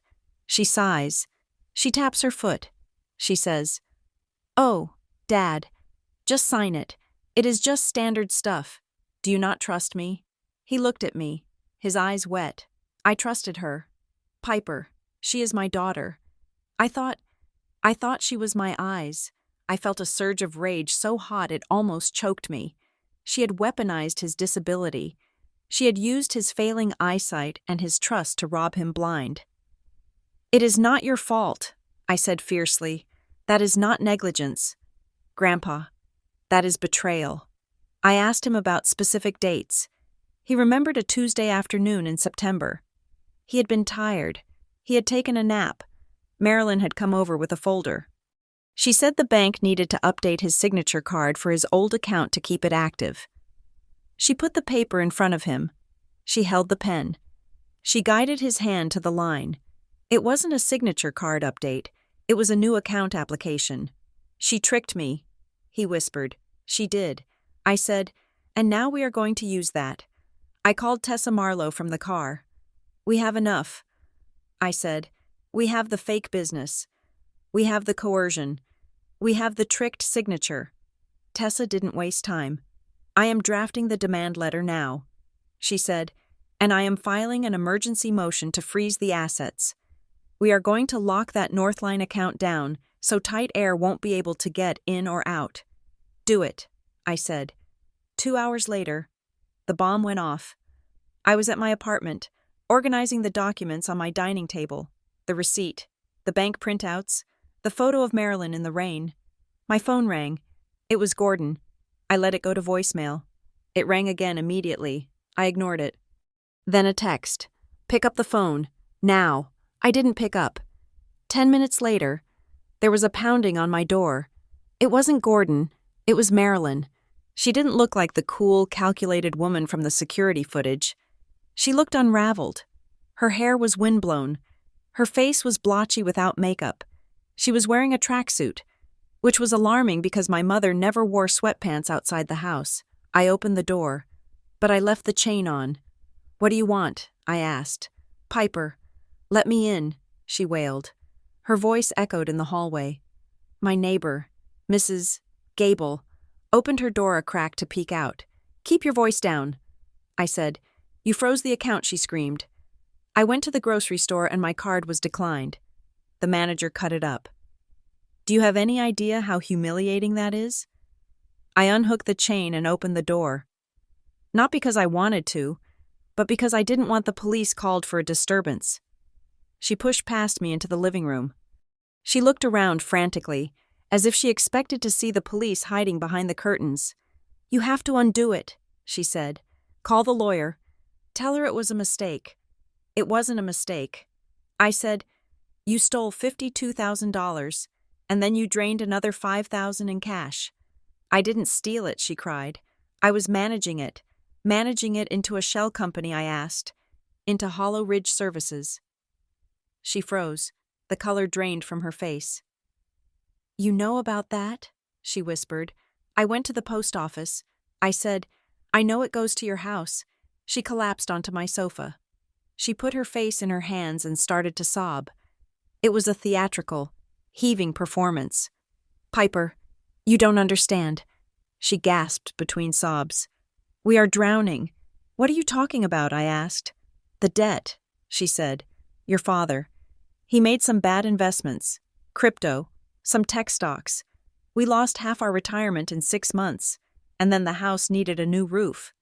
And Gordon's blood pressure medication is $400 a month. She looked up at me, mascara running down her cheeks. We were going to lose the house. Piper, I just borrowed it. I was going to pay it back. I swear, I was investing it. I was going to turn it around and put it back before Dad even knew. I looked at her. I looked at the diamond studs in her ears. I looked at the keychain in her hand, the fob for a Lincoln Navigator that was less than 2 years old. You went to Cabo in August. I said, That was prepaid. She stammered. You remodeled the kitchen in the spring. I said, granite countertops, sub-zero fridge. That was essential. The old fridge was leaking. You are lying. Mom, I said. My voice was cold. You are not drowning in medical bills. You are drowning in lifestyle. You want to live like rich people, but you spent all your money. So you decided to spend Grandpa's. It is our money eventually, she screamed. She stood up, her face twisting into ugliness. He is 82. He doesn't need it. He sits in that house and eats toast. Why should that money sit there rotting while we struggle? Because it is his. I said, and because he wanted to give me a car. And you couldn't stand that. You couldn't stand seeing 50 grand leave your future inheritance. It was a waste, she shrieked. You are ungrateful. Get out. I said. She stared at me. I am your mother, she hissed. And he is your father. I said. And you robbed him. Get out. She stormed out. Slamming the door so hard a picture frame on the wall rattled. I stood there, shaking. The adrenaline was crashing. She had admitted it. Not the theft, but the motive. Entitlement. Pure, unadulterated entitlement. I called Tessa. She came to my apartment. I said, she admitted the shell company. She claimed it was a loan. It is not a loan if the lender doesn't know about it. Tessa said, that is embezzlement. Did you record it? No. I said, I was too angry. That is okay. Tessa said, the bank freezes holding. Now we need to find the car. If we find the car, we find the mechanism of the fraud. We find the person who helped her. Gray Line Fleet Solutions. I said, Briar County. I am going tomorrow. I said, Briar County was 3 hours south. A rural stretch of Illinois where the cornfields went on forever and the towns were just clusters of gas stations and grain silos. I took the day off work. I drove the Honda, praying it wouldn't break down. The address for Gray Line Fleet Solutions was in a town called Oak Haven. I plugged it into my GPS. It led me to a dusty strip mall on the edge of town. There was a tax prep office, a nail salon, and a door marked Suite C. There was no sign for Gray Line. I walked up to the glass door. It was dark inside. I cupped my hands against the glass. There was a single desk, a chair, and a phone on the floor. No computer, no file cabinets, another shell. I went to the tax prep office next door. A bell chimed as I entered. An older woman with glasses on a chain looked up. Can I help you? Hi. I said, I am looking for the business next door. Suite C? Gray Line Fleet Solutions. She snorted. Good luck. They are never there, I asked. I have seen a guy go in there maybe twice in 6 months, she said. He picks up the mail and leaves, pays the rent in cash. What does he look like? I asked. Average, she said. Baseball cap. Drive a truck? Does he look like a notary? I asked. She laughed. Honey, around here. The notary is usually the guy selling bait at the gas station. I thanked her and left. My next stop was the Briar County Clerk's office. It was in the basement of the courthouse, a room that smelled of floor wax and bureaucracy. I took a number. 11. When my number was called, I walked up to the window. The clerk was a young woman with frizzy hair and a name tag that read, Jessica. Hi, I said. I am trying to trace a vehicle title history. She sighed. You can do that online. I need more detail than the online search gives. I said, I need to see the transfer documents, the bill of sale. She frowned. Are you the owner? I was. I said, I am Piper Hayes. The vehicle is a 2025 Mercedes C-Class. VIN ending in 4992. She typed the name in. Hayes, she muttered. Hayes. She stopped. Her hand froze on the mouse. She looked up at me. Her eyes were darting nervously. I cannot give you those records, she said. Why not? I asked. It is public record. I can pay the fee. It is under review, she said. Review by whom I cannot say. Jessica? I said, leaning closer. I drove 3 hours. That car was stolen from my grandfather. If there is something wrong with the file, you need to tell me. She looked around the room. The other clerks were busy. She lowered her voice to a whisper. It is not just your file. She said, we have had irregularities. With that broker, Gray Line. What kind of irregularities? The notary, she whispered. The stamps. They are all the same. Who is the notary? I asked. She shook her head. I can't. I really can't. My boss is already looking into it. If I say anything. She pushed a post-it note across the counter. On it, she had written a single name. Stan Miller. I looked at it. Who is Stan Miller? I asked. He isn't a notary, she whispered. He is dead. He died 3 years ago. I stared at her. Dead men don't stamp titles. I said, exactly, she said. But his stamp is still working. I walked out of the courthouse feeling like the ground was shifting. This wasn't just my mother being greedy. This was a crime ring. Someone had a dead notary stamp and was using it to wash titles for stolen cars through a shell company in the middle of nowhere. And my mother, the suburban housewife who worried about what the neighbors thought, was a client. I called Tessa. Stan Miller. I said. Who the notary? I said. He is dead, but he signed the title transfer on the Mercedes. Tessa let out a low whistle. That is it, she said. That is the felony. Forgery, fraud, usage of an invalid seal. If we can prove your mother knew, she knew. I said, she paid the guy, the man in the rain. I drove back to Maple Hollow. I went straight to Walter's house. I needed to tell him, but I was afraid. I was afraid that this level of criminality would break him. It was one thing to have a greedy daughter. It was another to have a daughter who was doing business with title-washing criminals.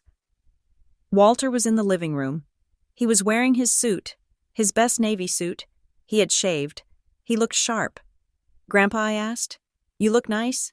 I am ready, he said. Ready for what? For the meeting, he said. What meeting? The meeting you are going to arrange, he said.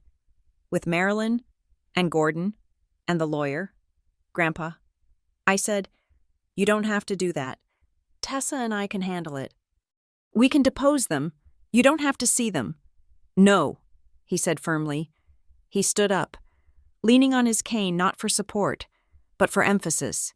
They treated me like a child. Piper. They treated me like furniture. They talked about me while I was in the room. They signed my name. They decided what I needed and what I didn't. He walked over to me. His eyes were clear blue steel. I am not a child, he said. I am the head of this family, and I will look them in the eye when we take everything back. I looked at him. I saw the man he had been before the age, and the doubt crept in. The man who had raised a family, worked a job, built a life. He wasn't fragile. He was furious. Okay, I said, we will do it. I called Tessa. Set it up. I said, a family meeting, tomorrow, at the house. You sure, Tessa asked? It is going to be a bloodbath. Walter wants to be there. I said, good for him, Tessa said. I will bring the notary records. You bring the courage. I hung up. I looked at the post-it note with the dead man's name on it. Tomorrow. We weren't just getting a car back. We were burning the whole house of cards down. I slept on Walter's couch that night. I didn't want to leave him alone. Every time a car drove by, I tensed, half expecting to see Gordon or Marilyn storming the porch. But the night was quiet, the silence before the storm. I lay in the dark, thinking about the bicycle, the bright, cheerful blue bicycle with the white basket. It seemed like such a small, silly thing now, a toy. But it was the key. If they hadn't given me the bike, I might never have thanked him. If I hadn't thanked him, he might never have told me about the car. If he hadn't told me, the theft would have been perfect. Their own need to cover their tracks, their own need to give me a consolation prize was their undoing. The bicycle was the loose thread, and I had pulled it until the whole tapestry unraveled. Tomorrow, we would see what was underneath. The living room of my grandfather's house had hosted Christmas mornings, Easter brunches, and wake receptions for people we loved. It was a room designed for warmth, with its yellowed floral wallpaper and the heavy velvet drapes that smelled of dust and time. But today, the room felt like a tribunal. We had arranged the chairs in a loose circle, but the geometry was all wrong. My parents sat on the love seat, shoulder to shoulder, presenting a united front of indignation. Evan sat on a folding chair near the door, looking like he was ready to bolt at the first sign of trouble. I sat next to Walter, my hand resting near his on the armrest of his recliner, and then there was Tessa Marlowe. She sat in the high-backed wing chair opposite my parents, a legal pad balanced on her knee. She looked entirely out of place in her sharp gray blazer against the cozy domestic backdrop. And that was exactly the point. She was the shark in the goldfish bowl. Thank you all for coming, Tessa began. Her voice was low, devoid of the forced pleasantries that usually grease the wheels of Hayes family gatherings. Gordon crossed his arms. We didn't have much of a choice, did we? Piper made it sound like a subpoena. It is a family meeting. Dad, I said, keeping my voice steady. I had a notebook open in my lap. I wrote down the time, 2:14 p.m. Marilyn sighed. a loud, theatrical exhale that fluttered the silk scarf around her neck. "Can we just get this over with?" she asked. "I have a contractor coming at 4. Tessa didn't blink. She flipped the first page of her legal pad. "We are here to establish a timeline regarding the assets of Walter Hayes," Tessa said. "Specifically, we are looking at a series of transactions that occurred between September 15th and October 5th of this year." She looked up, locking eyes with Marilyn. On September 15th, a new checking account was opened at Northline Community Bank in Walter's name, with Marilyn Hayes added as an authorized signer. Marilyn smoothed her skirt. "I help him with his bills. That is not a crime," Tessa continued, ignoring the interruption. On September 28th, a cashier's check was drawn from Walter's primary account for $52,410. This check was used to purchase a 2025 Mercedes-Benz C-Class from Lakeshore Star Motors. Gordon scoffed. "Here we go. The imaginary car." Tessa held up a hand. "On October 2nd, Tessa said, reading from the page, "the vehicle was picked up from the dealership. On that same day, the mailing address for the title was changed to a post office box in West Creek, registered to a shell entity known as Hollow Ridge Services. On October 5th, the vehicle was retitled in Bryan County to a broker called Grayline Fleet Solutions." The room went very quiet. The specific names Hollow Ridge, Grayline hung in the air like smoke. My mother's hand went to her throat. Tessa lowered the pad. She took off her reading glasses. "So," she said, "the question is not whether the car exists. We have the VIN, we have the bill of sale, we have the title transfer history. The question is simple. Where is the car?" Marilyn let out a sharp laugh. It sounded brittle, like glass breaking. "This is absurd," she said. She turned to me, her eyes wide and pleading. "Piper, honey, look at what you are doing. You are dragging a lawyer into this, over a misunderstanding. Where is the car?" "Marilyn," I asked. "There is no car," she cried. She gestured wildly at Walter. "Dad got confused. He wanted to buy you a big gift. Yes, he talked about a car. But we talked him down. We told him it was too much, so he bought the bicycle." She pointed to the window, where the blue bicycle was still visible on the porch. "He bought you that lovely bicycle," Marilyn insisted. "And maybe he got the numbers mixed up in his head. Maybe he thought he spent $50,000. He is 82. Piper. He forgets what he had for breakfast." I looked at Walter. He was gripping the arms of his chair so hard his knuckles were white. He was breathing shallowly. "Walter," Tessa asked gently. Walter sat up straight. He looked at his daughter. "I had oatmeal for breakfast," he said. His voice was raspy, but clear, with brown sugar and a sliced banana. Marilyn rolled her eyes.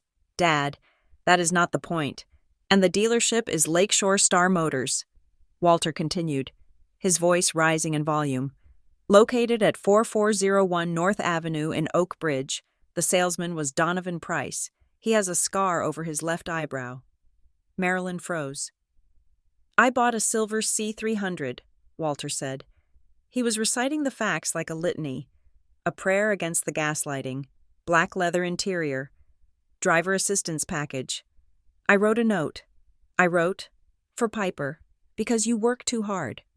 He stared at Marilyn. "I did not buy a bicycle. Marilyn, I have never bought a bicycle in my life. I don't even know where to buy a bicycle." The silence that followed was heavy. It was the silence of a narrative collapsing. Marilyn's story. The story of the confused, senile old man had just been dismantled by the man himself. Gordon shifted in his seat. He looked uncomfortable. He cleared his throat. "Okay, look," he said. Maybe the paperwork got messy." "Messy?" Tessa asked. "Mr. Hayes, the car was titled to a shell company 3 days after purchase. That requires intent. That requires forgery." Gordon looked at Evan. "Evan," he said, "you handle a lot of the errands for your mother." Evan looked up, startled. "What, didn't you go to the DMV last month?" Gordon asked. His voice had a desperate edge to it. He was looking for a scapegoat, and he was willing to sacrifice his son to save his wife. You said you were helping Mom with some registration forms. Maybe you filed the wrong thing. Maybe you put it under a fleet name by mistake. I stared at my father. I knew he was weak. I knew he was an enabler. But I didn't know he was a coward. Evan's face went red. He stood up, knocking the folding chair back against the wall. "No," he said loudly. "Evan, don't yell," Marilyn snapped. "I am not taking the fall for this," Evan said. He pulled his phone out of his pocket. His hands were shaking. "I have the texts," he said. He tapped the screen and turned it toward Tessa. "Read them," Evan said. Tessa leaned forward. September 30th. She read aloud. "From Marilyn to Evan, I need you to sign a document for Grandpa. It is just a formality for the bank." Evan scrolled. Response from Evan.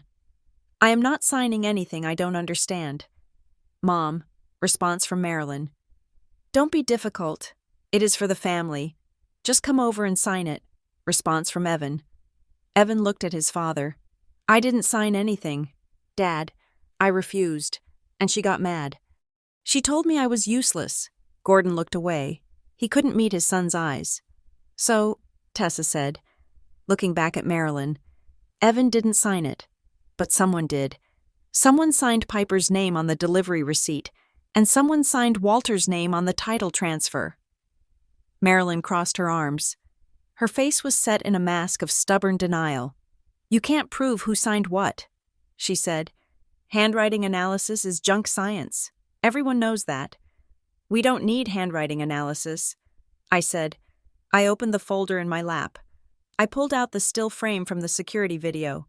I walked over to the love seat and placed the photo on the coffee table, right in front of Marilyn. "October 2nd, I said, 9:12 in the morning, in the photo. Marilyn stood in the rain, holding her umbrella. The stranger stood by the car. The transaction was undeniable. The dealership confirmed it. I said, "You authorized the release. You handed over the keys. You watched that man drive my car away." Marilyn looked at the photo. She didn't touch it. She stared at it as if it were a venomous snake. For a moment, I thought she might cry again. I thought she might beg, but she didn't. Her face changed. The panic receded, replaced by a cold, hard calculation. She sat up straighter. She smoothed her scarf. She looked at Walter, then at me, assessing the damage, counting the cost. "Fine," she said. "Just one word. Fine." Gordon looked at her. "Marilyn." "We needed the money," she said. Her voice was steady now, practical, like she was explaining why she had switched cable providers. "We were overextended. The market turned. We had liquidity issues. I saw an opportunity to leverage Dad's assets to bridge the gap." "Leverage," Walter whispered. "You call stealing my money leverage?" "It was a loan." "Dad," Marilyn said, her tone almost condescending. "I sold the car to a broker. I got $48,000 for it. It went right into the Hollow Ridge account to pay off the creditors." She looked at me. "I will pay you back." "Piper," I stared at her. "Excuse me, I will set up a payment plan," she said. She opened her purse and pulled out a small notebook, as if she were ready to write a check right then and there. "I can do, let's say, $500 a month until the principal is repaid. We will treat it as a family loan. 0 interest, of course, since it is family." She looked around the room, expecting agreement, expecting relief. There, she seemed to say, "Problem solved." I looked at Walter. He wasn't looking at the money. He wasn't looking at the lawyer. He was looking at his daughter with an expression of profound, shattering grief. She had just confessed to grand larceny, forgery, and elder abuse, and her solution was an installment plan. She didn't see the betrayal. She only saw the balance sheet. "You think you can pay for this?" Walter asked softly. Marilyn sighed. "Well, I can't pay it all at once. Dad, things are tight. But 500 is reasonable. It will take a few years." "But stop," Walter said. He didn't shout. He didn't have to. The word cut through the room like a blade. He gripped his cane and pushed himself up. I moved to help him, but he waved me away. He stood on his own 2 feet. "You think this is about the money," he said. It is about the money, Marilyn cried. That is all this meeting is about. You are mad because I moved some numbers around. I am mad because you looked me in the eye and told me I was crazy, Walter roared. The sound filled the small room. You told me I was losing my mind, he said, his voice shaking with rage. You told me my memory was gone. You made me doubt my own sanity. You made me feel like a child in my own house. You did that to hide your theft. He took a step toward her. You stole my dignity. Marilyn, you can't pay that back in installments. Marilyn flinched.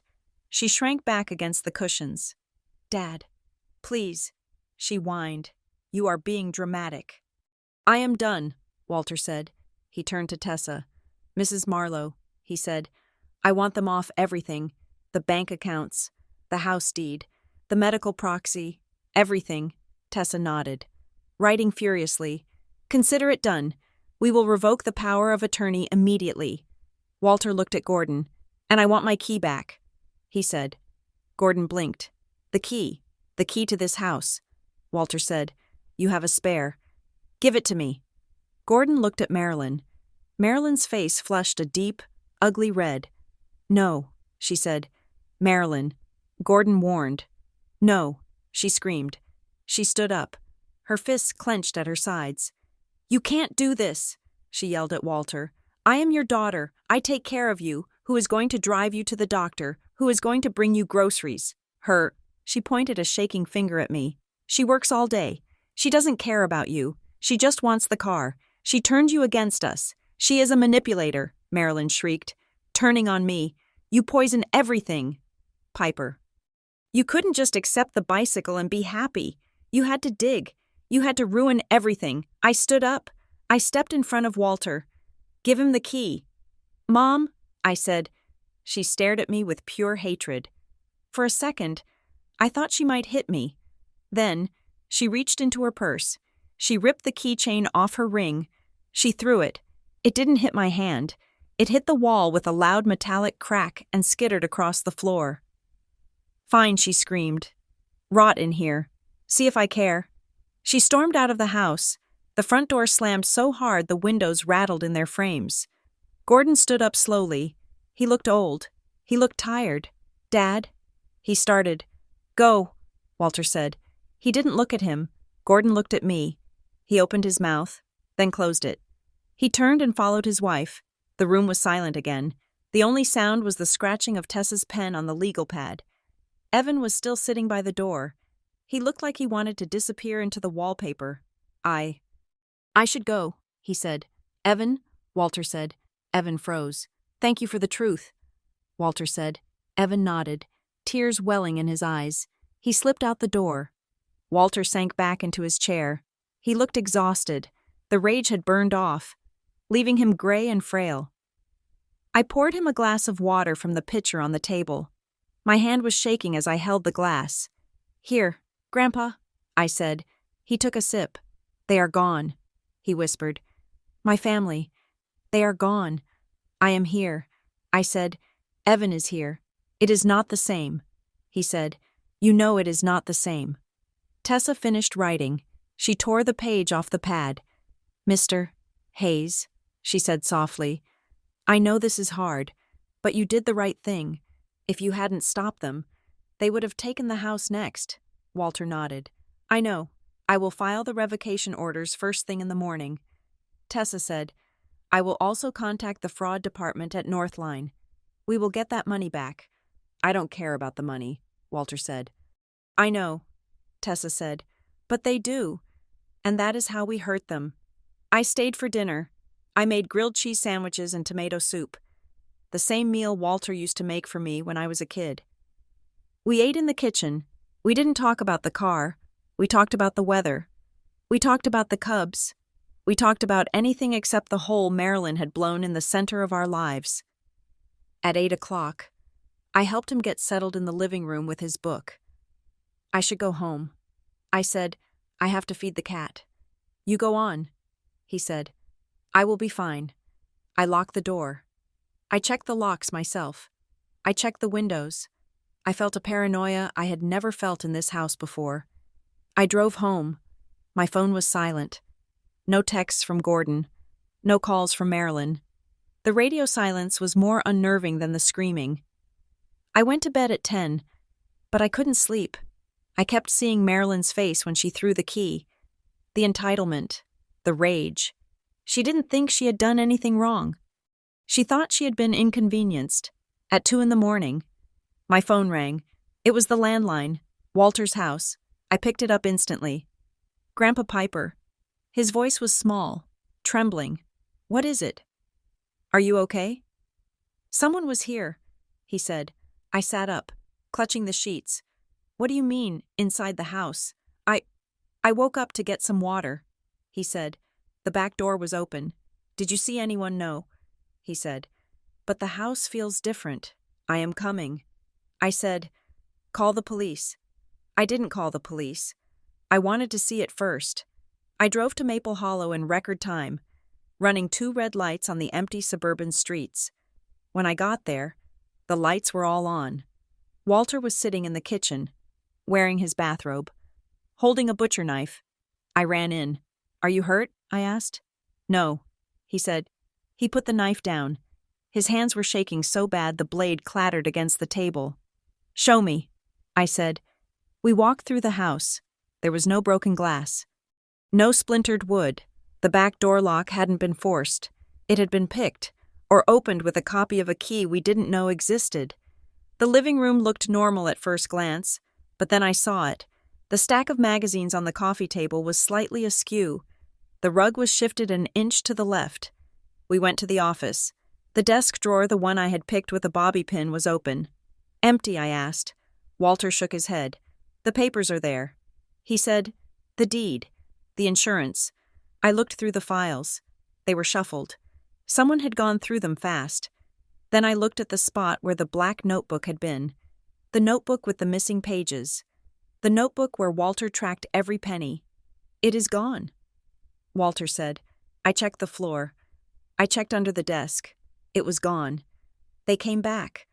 I whispered, they didn't take the silver. Walter said, they didn't take the TV. They took the evidence. I said, I walked to the kitchen. I checked the fridge. The calendar, the one with Marilyn's handwriting on it. Doctor appointment, 10 a.m. It was gone. I felt a cold chill slide down my spine. This wasn't a burglary. This was a sanitization.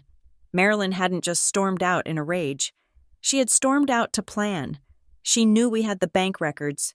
She knew we had the dealership footage, but she also knew that a lot of the coercion, the subtle manipulation, the dates she claimed she took him to the doctor was recorded in that notebook and on that calendar.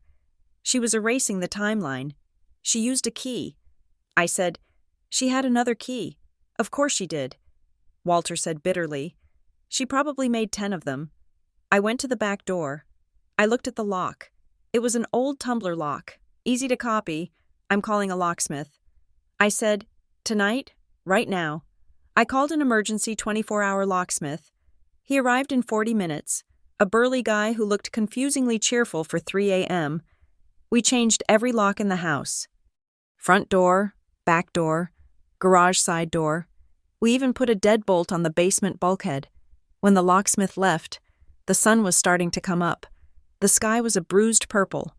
Walter and I sat on the front porch, drinking coffee that tasted like battery acid. They are scared, I said. They should be, Walter said. He looked at the blue bicycle. It was still there, chained to the porch railing. You know, he said, I used to think that bike was just a mistake, a bad gift. And now I see it for what it is, he said. It is a prop, just like I was to them. A prop in their play about the happy family. He took a sip of coffee. Piper, he said. Yeah, if they are willing to break into my house to steal a notebook. He said, what else are they willing to do? I looked at him. I looked at the dark windows of the neighbors' houses. I don't know, I said. But I realized then that the stakes had changed. This wasn't just a civil dispute anymore. It wasn't just about money. They had crossed a line. They had invaded his sanctuary. Marilyn was trying to erase the past. She was trying to scrub the record clean so that when we went to court, it would be her word against a confused old man's word. with no contemporary notes to back him up. But she missed something. She missed the fact that I had taken pictures of the notebook pages yesterday. She missed the fact that Tessa had the bank records, and she missed the most important thing of all. She thought that by taking the notebook, she was taking Walter's memory. She thought that without his written record, he would falter. She was wrong. I looked at my grandfather. His jaw was set. His eyes were hard. She had taken his book, but she had given him something much more dangerous in return. She had given him a reason to fight. "We are going to Briar County," I said. When Walter asked, "Soon," I said, "We are going to find Grayline, and we are going to find the man in the rain." Walter nodded. "Let's get breakfast first," he said. "I need my strength." We went inside. The new locks clicked shut behind us with a heavy, final sound. The house was a fortress now, and we were the soldiers inside, waiting for the next wave. The paperwork for a protective financial order does not look like a weapon. It looks boring. It is a stack of standard legal forms, printed on heavy bond paper, full of words like fiduciary, oversight, and interim relief. Tessa Marlowe sat at her desk, her pen hovering over the signature line. "We are threading a needle here." "Piper," she said. The sun was streaming through the dusty blinds of her office, illuminating the floating particles of dust. "If we file for guardianship, we are saying Walter is incompetent. We are validating Marilyn's narrative that he has lost his mind." "I know," I said. I was pacing the small room, my arms crossed. "We cannot do that. He is not incompetent. He was robbed." "Exactly," Tessa said. "So we are filing under the Vulnerable Adult Statute. We are not asking the court to take away his rights. We are asking the court to build a wall around his assets while an investigation proceeds. We are framing this as protection from external exploitation." She looked at me over the rim of her glasses. "It is a subtle distinction," she said. "But to your parents, it is going to feel like a declaration of war. Once this is filed, the bank freezes everything, not just the specific account we found, but everything attached to his social security number, the joint accounts, the credit cards. If Marilyn buys a gallon of milk with a card linked to him, it gets declined." "Good," I said. It was a harsh word, but I meant it. Tessa signed the bottom of the page. The scratching of her pen sounded loud in the quiet office. "I am filing this in the county circuit court this afternoon," she said. "We should get an emergency hearing date within 48 hours. She handed me a copy. "Brace yourself. Piper," she said. "When the process server hits them, the phone calls are going to start, and they are not going to be nice." I walked out of her office into the bright, cold October afternoon. I felt a strange sense of calm. The waiting was over. The trap was set. My phone buzzed. It was Donovan Price from the dealership. "Subpoena received." The text read, "Files uploaded to your counsel's portal. Check your email." I sat in my car and opened my email. There was a secure link from Tessa's office. I clicked it. A video file downloaded. I propped the phone on the dashboard and hit play. The screen was small, but the resolution was better than the still frame I had seen in Donovan's office. It was the service drive at Lakeshore Star Motors. Rain was falling in sheets. I saw the silver Mercedes. I saw Marilyn standing under her umbrella, her trench coat belted tight. She looked impatient. She checked her watch. Then, a black sedan pulled up. A man got out. He was not wearing a dealership uniform. He was wearing dark jeans, a windbreaker, and a baseball cap pulled low. He carried a clipboard. I paused the video and zoomed in. He was calm. He moved with a practiced, efficient lethargy. He didn't look at the car with excitement. He walked around it, checking the bumper, checking the rims, making a mark on his clipboard. It was a transaction. He was inspecting freight. He walked over to Marilyn. She said something to him. He nodded, not smiling. She handed him the keys. He handed her the clipboard. She signed it. I watched her hand move. It wasn't a quick scrawl. She stabilized the board against her purse and signed carefully, deliberately. She was forging my signature. The man got into the Mercedes. Marilyn turned and walked away toward her own car. The Mercedes taillights flared red, and then it drove out of the frame. I watched it 3 times. There was something about the man. He wasn't just a friend doing a favor. He had a lanyard hanging from his pocket. I zoomed in as far as the pixels would allow. The lanyard had a logo. It was blurry, a blue smudge. But there was text. GFS, Greyline Fleet Solutions. He was an employee, or a contractor. I took a screenshot of his face. It was grainy, but I could see a jawline, a shadow of stubble. I ran the image through a reverse search engine. Nothing. Then I went to a professional networking site. I typed in Greyline Fleet Solutions, no company page. I typed in GFS Logistics Illinois, a few hits, truck drivers, warehouse workers. I scrolled through the profiles, and then I stopped. A profile for a man named Marcus V., job title Asset Recovery Specialist / Independent Contractor. The profile picture was him. He was wearing sunglasses, but the jawline was the same. The baseball cap was the same. I clicked on his About section. Specializing in rapid asset liquidation and transport. Discreet service for private clients and estate management. Estate management, that was the euphemism. Marilyn hadn't just found a buyer. She had hired a repo man, a specialist in making cars disappear for families who wanted to hide assets during divorces or bankruptcies. She had paid a professional to erase my grandfather's gift. I saved the profile. I saved the video. I drove to Walter's house. The new locks on the door shone brassy and bright against the weathered wood. Walter was in the kitchen. He was sitting at the table, staring at an envelope. It was a plain manila envelope, no return address. The postmark was from the city distribution center, meaning it could have been mailed from anywhere in the metro area. "What is that?" I asked, putting my keys on the counter. Walter didn't look up. His face was pale, the color of old parchment. "It came in the mail today," he said. His voice was a whisper. I walked over. The envelope had been ripped open. Lying on the table was a single sheet of paper. It was a photocopy. I looked at it. It was a copy of the card Walter had written at the dealership, the cream-colored card that said, "To make life easier." But it wasn't just the card. Someone had taken a pen, a thick, black marker, and traced over the letters, over the P in Piper, over the L in Love, and in the margins of the photocopy.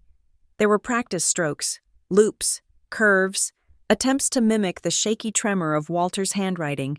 It was a worksheet. It was the practice sheet Marilyn had used to perfect the forgery on the check or the title application. She must have kept it, maybe in the notebook she stole. "Why is it here?" I asked, feeling a surge of nausea.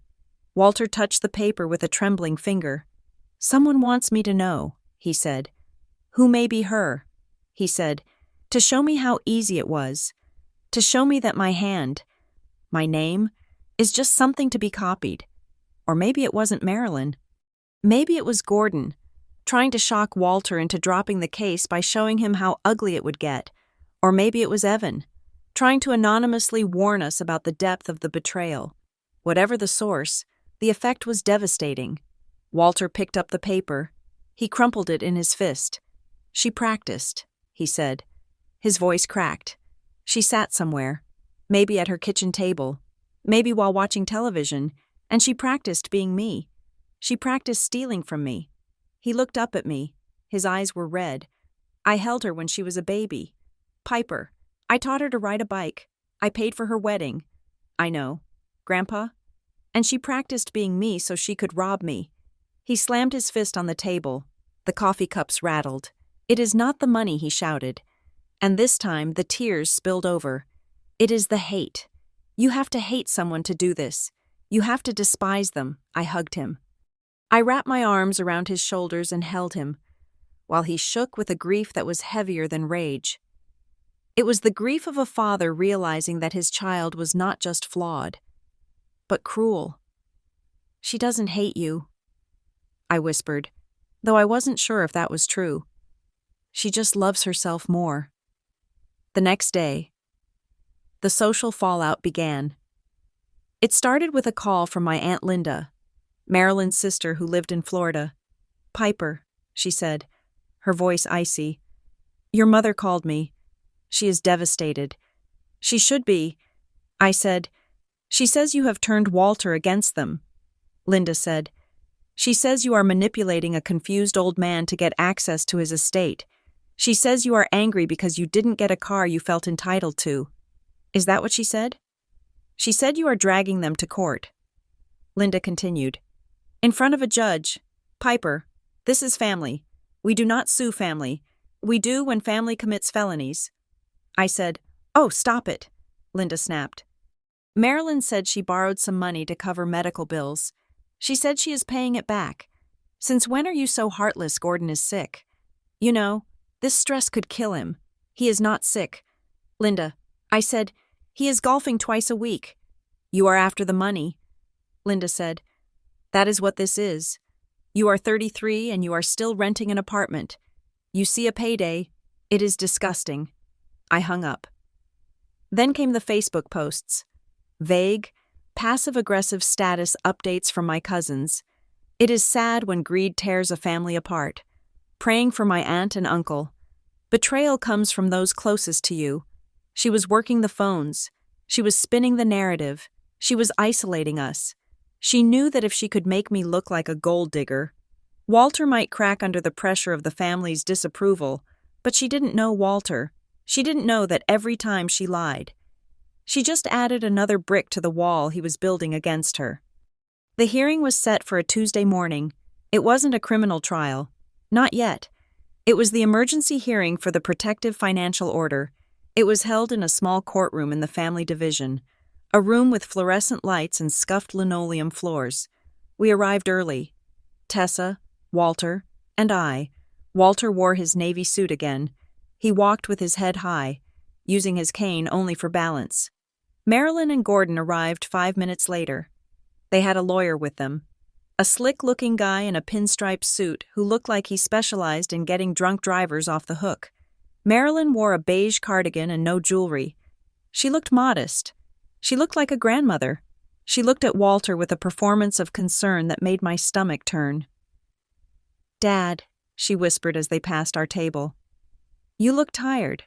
Walter didn't look at her. He looked straight ahead at the judge's bench. The proceedings were dry at first. Tessa laid out the facts, the unauthorized account, the transfers, the missing car. Then Marilyn's lawyer, Mr. Vance, stood up. Your Honor, he said, his voice smooth and oily, this is a tragic misunderstanding. My client, Marilyn Hayes, has held power of attorney for her father for years. She has managed his affairs with impeccable care. Objection, Tessa said. The power of attorney was never activated. It required a finding of incapacity. No such finding exists. Mr. Vance waved a hand. We are talking about the spirit of the arrangement. Mr. Hayes is 82. He has memory issues. He purchased a bicycle for his granddaughter, and in his confusion, believed it was a vehicle. My client simply managed the funds to prevent financial ruin from impulsive spending. He turned to the judge. We have affidavits from family members attesting to Mr. Hayes's cognitive decline. We have statements that he often forgets names, dates, and recent events. The judge, a woman with gray hair and a no-nonsense expression, looked at Walter. Mr. Hayes, she said. Walter stood up. Yes, Your Honor. You have heard the allegations, the judge said. Do you understand why we are here? I do. Walter said. His voice was steady. It filled the small room. We are here because my daughter stole $52,000 from me. Mr. Vance jumped up. Objection. Conclusion overruled. The judge said. Continue. Mr. Hayes. Walter took a breath. He didn't look at his notes. I wanted to buy my granddaughter a car, he said. She drives a Honda with 200,000 miles on it. She works hard. I have the money. I saved it for 50 years. I wanted to see her safe. He paused. I went to the dealership. I picked out the car. I wrote the check. I wrote a note. He turned slowly to look at Marilyn. I did not buy a bicycle, he said. I have never bought a bicycle. The bicycle appeared on my porch like a magic trick. It was a prop. It was a distraction. His voice began to shake. My daughter says I'm confused, Walter said. She says, I don't know the difference between a bicycle and a Mercedes-Benz. He looked at the judge. I know the difference, Your Honor. One is a toy, and the other is a legacy. I wanted to give her a legacy, and my daughter took it, sold it, and spent the money on I don't know what. He stopped. He put a hand on the table to steady himself. I love my daughter, he said. His voice cracked. It was a terrible sound. A sound of breaking glass. I loved her more than anything. I trusted her with my life. And she looked at me, she looked right at me. And she decided I was already dead. The room was silent. Absolutely silent. She decided I was just a bank account waiting to be emptied. Walter whispered. He sat down. Marilyn was staring at her hands. Gordon was looking at the ceiling. Even Mr. Vance looked uncomfortable. Tessa stood up. Your Honor, she said, we have one more piece of evidence to enter. She handed a folder to the bailiff. While preparing for this hearing, we requested a forensic audit of all accounts associated with Mr. Hayes' Social Security number. We found the Northline account. But we also found something else. She looked at Marilyn. There was a savings account at First National, opened in 1995, titled Hayes Future Trust. I frowned. I had never heard of that account. It was a small account, Tessa said. Mr.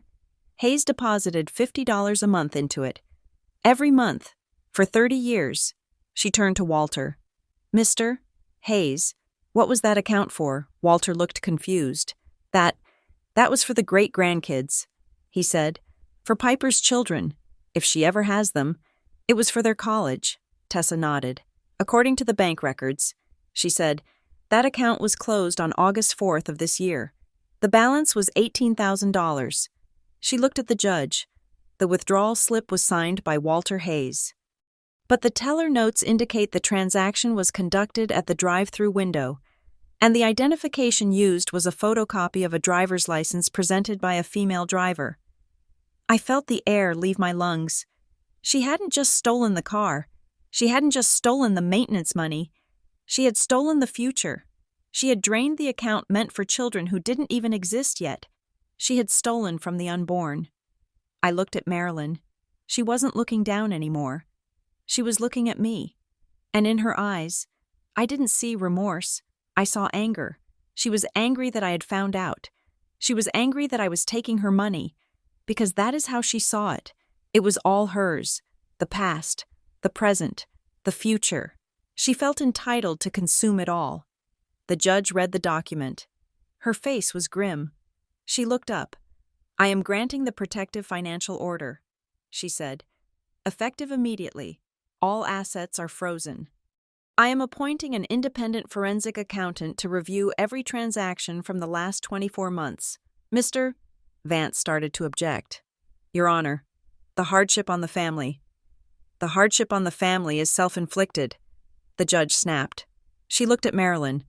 Mrs. Hayes, she said, if the forensic accountant finds evidence of fraud and based on what I see here, that seems likely I will be referring this matter to the district attorney for criminal prosecution.